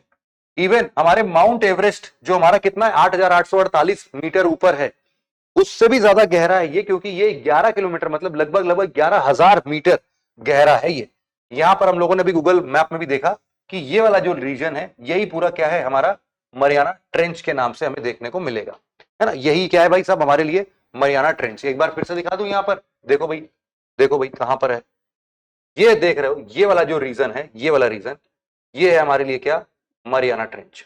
ये गुआम, गुआम बेसिन बोलते हैं, और यहीं पर हम लोग को मिल रहा है क्या, मरियाना ट्रेंच। ये पूरा सबसे गहराई में यहां पर देखने को मिलता है। तो हमें क्या मिला भाई साहब, अगर अगर ये प्लेट जो है सबडक्ट कर रही होंगी तो हमें क्या मिलेगा भाई साहब, हमें मिलेगा, अरे कहां गया, हाँ, हम अगर यहां पर बात कर रहे हैं, अगर कन्वर्जेंट प्लेट बाउंड्रीज क्या क्या हैं, हम बोल रहे हैं कि अगर ओशनिक ओशनिक प्लेट है या फिर ओशनिक कॉन्टिनेंटल प्लेट है और दोनों कन्वर्ज कर रहे हैं तो ट्रेंचेस बनेंगे। लेकिन अगर अगर जो कॉन्टिनेंट और कॉन्टिनेंट प्लेट्स का कोलिजन हो जाए तो यहां पर बेटा क्या बनेगा, ब्लॉक माउंटेन बनेगा। क्यों ऐसा हो गया सर, ब्लॉक माउंटेन क्यों बनने लगा? क्योंकि बेटा दोनों कॉन्टिनेंटल प्लेट हैं, अब दोनों कॉन्टिनेंटल प्लेट की होने की वजह से दोनों की डेंसिटी तो सेम ही है ना, कोई अंदर घुसने को तैयार ही नहीं है, तो दोनों एक दूसरे पर टक्कर लगाएंगे और टक्कर लगा लगा के पूरा डिस्ट्रक्ट कर देंगे इसको।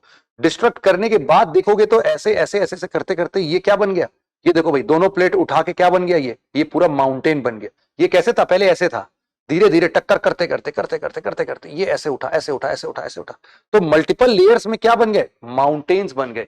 इसी को क्या बोलते हैं हम लोग, ब्लॉक माउंटेन्स बोलते हैं। तो यहां पर हमको क्या देखने को मिलेगा भाई साहब, ब्लॉक माउंटेन देखने को मिलेगा, ब्लॉक माउंटेन देखने को मिलेगा। तो यही पूरी थ्योरी जो है हमारे लिए क्या बताती है, प्लेट टेक्टोनिक थ्योरी बताती है कि ब्लॉक माउंटेन बन रहा है, ट्रेंचेस बन रहा है, मिड ओशनिक रिज बन रहा है। ये सब किसकी देन है, ये सब ऐसे डाइवर्जिंग और कन्वर्जिंग प्लेट बाउंड्रीज की वजह से। चलो तुम्हारे लिए मैं अब एक होमवर्क दे देता हूं, तुमको बताना है इस दुनिया की ब्लॉक माउंटेन्स। मैं तुम्हें कुछ कुछ एग्जांपल्स देता हूं और तुम्हें आंसर में कमेंट सेक्शन में बताना है कि ये ब्लॉक माउंटेन्स किन दो प्लेट्स के कोलिजन से बना है। पहला ब्लॉक माउंटेन मैं तुम्हें बताता हूं, हिमालयास। दूसरा मैं तुमको एग्जांपल देता हूं, रॉकीज माउंटेन का। अब तुमको ये थोड़ा थोड़ा होमवर्क करना पड़ेगा भाई। फिर क्या बोला मैंने, एंडीज माउंटेन, ठीक है, तुमको बताना है भैया। देखो एक चीज और देखना, एक चीज और देखना बेटा, एक चीज मैं तुम्हें और बता देता हूं। यहां पर कुछ माउंटेन जैसे हिमालयस माउंटेन जो है, ये बने हैं किसकी वजह से, ये बने बेटा तुम्हारे लिए ओशनिक, सॉरी, ये बने तुम्हारे लिए कॉन्टिनेंटल कॉन्टिनेंटल कोलिजन से। रॉकीज माउंटेन जो है तुम्हारे लिए ये ओशनिक कॉन्टिनेंटल कोलिजन से, और ये जो एंडीज है ये भी तुम्हारे लिए ओशनिक और कॉन्टिनेंटल कोलिजन से। बस एक चीज मैं तुम्हें और बताऊंगा यहां पर ताकि तुम्हें ये चीज भी समझ में आ जाए। देखो एक्चुअल में क्या होता है कि मान लेते हैं कि एक साइड में हमारे पास क्या है, कॉन्टिनेंट्स, ये क्या है भाई, कॉन्टिनेंट, कॉन्टिनेंटल प्लेट है हमारे पास में, कॉन्टिनेंटल प्लेट। और मान लेते हैं कि इधर साइड में हमारे पास में, दूसरे साइड में हम अगर देखें, हमारे साइड में क्या है, ओशनिक प्लेट है। ये क्या है भाई, ओशनिक प्लेट, ओशनिक प्लेट। अब देखना, जब भी ये ओशनिक प्लेट कॉन्टिनेंटल प्लेट के करीब आएगी, दोनों एक दूसरे को टक्कर करेंगे, मतलब ये भी इधर जा रहा है और ये भी इधर ही आ रहा है, दोनों एक दूसरे को जब टक्कर करेंगे तो मैंने क्या बताया, ट्रेंच बनेगा ही बनेगा भाई साहब। ये वाला जो प्लेट है, ये वाला प्लेट जो है वो अंदर की तरफ धंस जाएगा, पूरा अंदर की तरफ धंस जाएगा। ये क्या बन रहा है, यहां पर क्या बन गया, ये स्ट्रक्चर क्या कहलाता है भाई साहब, ये कहलाता है ट्रेंच। लेकिन एक चीज और देखो जरा, ये जो प्लेट अंदर की तरफ गहराइयों में धंस गया, अब ये बेसाल्टिक प्लेट था, ओशनिक प्लेट जिसको बेसाल्टिक प्लेट बोलते हैं, इतना अंदर जाएगा तो भाई साहब ये भी तो पिघलेगा, अंदर जाने के साथ साथ किस में मिल जाएगा, एस्थेनोस्फीयर में। एस्थेनोस्फीयर में तो बड़ी गर्मी है, बेसाल्टिक का प्लेट तो पूरा पिघला डालेगा। और जैसे ही ये पिघलेगा बेटा, ये पिघलने के बाद क्या होगा, ये यहां से ऊपर उठने लगेगा। पिघलने के बाद एक्सपैंड हो गया ना, एक्सपैंड हो गया तो ये उठने लगेगा, और ये एक टाइम पर उठते उठते यहां पर दस्तक देगा और यहां पर क्या बन जाएगा, वॉल्केनिक माउंटेन चेन बन जाएगा। पूरा का पूरा यहां पर क्या दिखेगा तुमको, माउंटेन चेन दिखेगा, माउंटेन चेन दिखेगा। ये वाला क्या है तुम्हारे लिए, पूरा का पूरा माउंटेन चेन दिखेगा, और कई सारे माउंटेन्स पर तुमको वॉल्केनिक एक्टिविटीज भी दिखेंगी। अब यही सेम काम पता है कहां पर तुमको दिख रहा होगा, चलो मैं तो बता ही देता हूं तुमको। यहां पर देखो, नास्का प्लेट और साउथ अमेरिकन प्लेट को देखना जरा। तो नास्का प्लेट जो है, नास्का प्लेट बेटा वो इस डायरेक्शन में आ रहा है। नास्का प्लेट क्या है, एक ओशनिक प्लेट है ना। और जो तुम्हारा साउथ अमेरिकन प्लेट है, साउथ अमेरिकन प्लेट तुम्हारा अभी फिलहाल इस वाले जोन पर क्या है, कॉन्टिनेंट को रिप्रेजेंट कर रहा है। अब तुम खुद ही सोचो कि ये वही रीजन हो गया कि ओशनिक प्लेट और कॉन्टिनेंटल प्लेट में टक्कर, तो ओशनिक प्लेट धक्का देके अंदर घुसेगा, मतलब क्या यहां पर हमें एक ट्रेंच मिलेगा, यस, यहां पर हम लोग को एक ट्रेंच मिलता है। इस वाले पूरे बाउंड्री पर हम लोग को एक ट्रेंच दिखेगा, ट्रेंच दिखेगा भाई साहब, ये बिल्कुल फिक्स है। लेकिन ट्रेंच दिखते ही मान, क्या यहां पर हम लोग को माउंटेन्स दिखेंगे क्या, यहां पर क्या हम लोग को ऐसे ऐसे माउंटेन दिखेंगे, हमने कहा यस, यही तो है बेटा, क्या एंडीज माउंटेन है पूरा। और तुम देखोगे कि एंडीज माउंटेन में बहुत सारे वॉल्केनिक माउंटेन्स भी हैं, है ना। तो यहां पर क्या मिल रहा है हम लोग को, माउंटेन आर्क्स मिल रहे हैं कई सारे, यहां पर हम लोग को माउंटेन्स मिलेंगे। सेम टू सेम चीज, जरा तुम यहां पर आओ, ये जुआन डे फूका प्लेट जो है ये इस डायरेक्शन में जा रहा है, और या फिर पैसिफिक प्लेट जो है वो इस डायरेक्शन में जा रहा है, और जो नॉर्थ अमेरिकन प्लेट है, नॉर्थ अमेरिकन प्लेट बेटा वो जो है इस डायरेक्शन में आ रहा है। तो ये दोनों का भी टक्कर होगा तो यहां पर क्या ट्रेंच मिलेगा, हाँ मिलेगा, ट्रेंच मिलता है भाई साहब, लेकिन ट्रेंच नहीं मिलेगा यहां पर, यस, ट्रेंच नहीं मिलेगा। अब क्यों नहीं मिलेगा, इसको जानने के लिए तुमको एडवांस क्लास में पढ़ना पड़ेगा, है ना। बहुत ही थोड़ा प्रॉब्लमेटिक सिचुएशन है, बट इसका एक्सप्लेनेशन है कि यहां पर ट्रेंच क्यों नहीं मिलता है, यहां पर मिल रहा था तो यहां क्यों नहीं मिलता है। उसके लिए एक प्रॉपर रीजन है, वो रीजन हम कभी एडवांस क्लास में समझेंगे। लेकिन हमें समझना यह है कि यहां पर क्या हमें माउंटेन रेंजेस मिलेंगे, यस मिलेंगे ना। यही तो है रॉकीज माउंटेन, है ना। ये कौन सा माउंटेन है भाई साहब, रॉकीज माउंटेन। और ये कौन सा माउंटेन था, ये एंडीज माउंटेन था। सिमिलरली हिमालयन रीजन की बात की हमने, तो हिमालय रीजन में हमने देखा कि भाई साहब इंडिया का भी ये कॉन्टिनेंटल प्लेट और इधर से यूरेशियन प्लेट का भी कॉन्टिनेंटल प्लेट। अब इन दोनों का जब टक्कर हुआ इस दिशा में, तो यहां पर बन गया हमारे लिए क्या, हिमालय माउंटेन। ये पूरा हिमालय माउंटेन देखे भाई, ये ब्लॉक माउंटेन है हमारे लिए, ऐसे पूरा हिमालय माउंटेन उठ गया। तो हर एक चीज का एक प्रॉपर रीजन है हमारे पास। पूरा ज्योग्राफी कितना ज्यादा कॉन्सेप्चुअल है ना। हम लोग हर एक माउंटेन को मैप करके बता सकते हैं कि अच्छा ये माउंटेन क्यों बना, उसके पीछे हम लोग का प्लेट टेक्टोनिक थ्योरी हर एक चीज को एक्सप्लेन कर देगा। अब देखो यहां पर जरा एक चीज और, एक और बढ़िया मजेदार चीज बता ही देता हूं लगे हाथ। ये जो तुम लाइन देख रहे हो बेटा, ये लाइन, ये वाला लाइन जो है वो इधर के साइड में जा रहा है,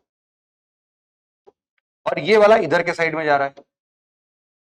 और ओशन के अंदर में जब तुम देखोगे तो ये वाली जो लाइन है, तुम खुद ही बताओ, क्या इसको हम लोग मिड ओशनिक रिज नहीं बोलेंगे। इस वाले लाइन पर हम लोग को मिड ओशनिक रिज नहीं दिखेगा, बिल्कुल दिखेगा यार। ये क्या है हमारे लिए, मिड ओशनिक रिज है, पानी के अंदर वॉल्केनिक लावा फूट रहा होगा।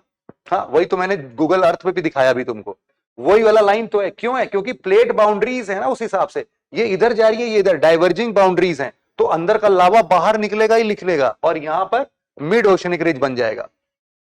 आसान है कि नहीं है भाई, है ना, बड़े आसान है यार ये सब। तो बस इतना ही था हमारे लेक्चर में आज के लिए। आशा करता हूं कि आपको बड़े ही मजेदार तरीके से आपको ये पूरा चैप्टर समझ में आया होगा। और नीचे कमेंट सेक्शन में अगर आप ऐसा लिख दो कि कि सर मजा आ गया सर समझ के, बड़ी सारी चीजें क्लियर हो गई, गर्दा हमने इस बार उड़ा दिया सर समझ के, क्योंकि आपने तो समझाया ही समझाया, लेकिन सर हमने समझ भी लिया। ये बहुत बड़ी बात है हमारे लिए, क्योंकि ज्योग्राफी देखो एक बड़ा टेक्निकल सब्जेक्ट है बेटा। पहली बार में अगर नहीं समझ में आएगा तो इस लेक्चर को दोबारा देखने के लिए भी तैयार रहना बिल्कुल से, है ना। और एडवांस क्लासेस में कभी हम लोग मिलेंगे तो हम लोग और भी बातें करेंगे और भी डिटेल में इन चीजों को पढ़ेंगे भाई। तो आज के लिए बेटा इतना ही था। आशा करता हूं कि तुमको आज की क्लास भी बड़ी मजेदार लगी होगी, बहुत शानदार तरीके से समझ में आई होगी। आज के लिए इतना ही था। Thank you so much for listening it very patiently friends. Have a nice day, take care, bye bye, Jai Hind, take care.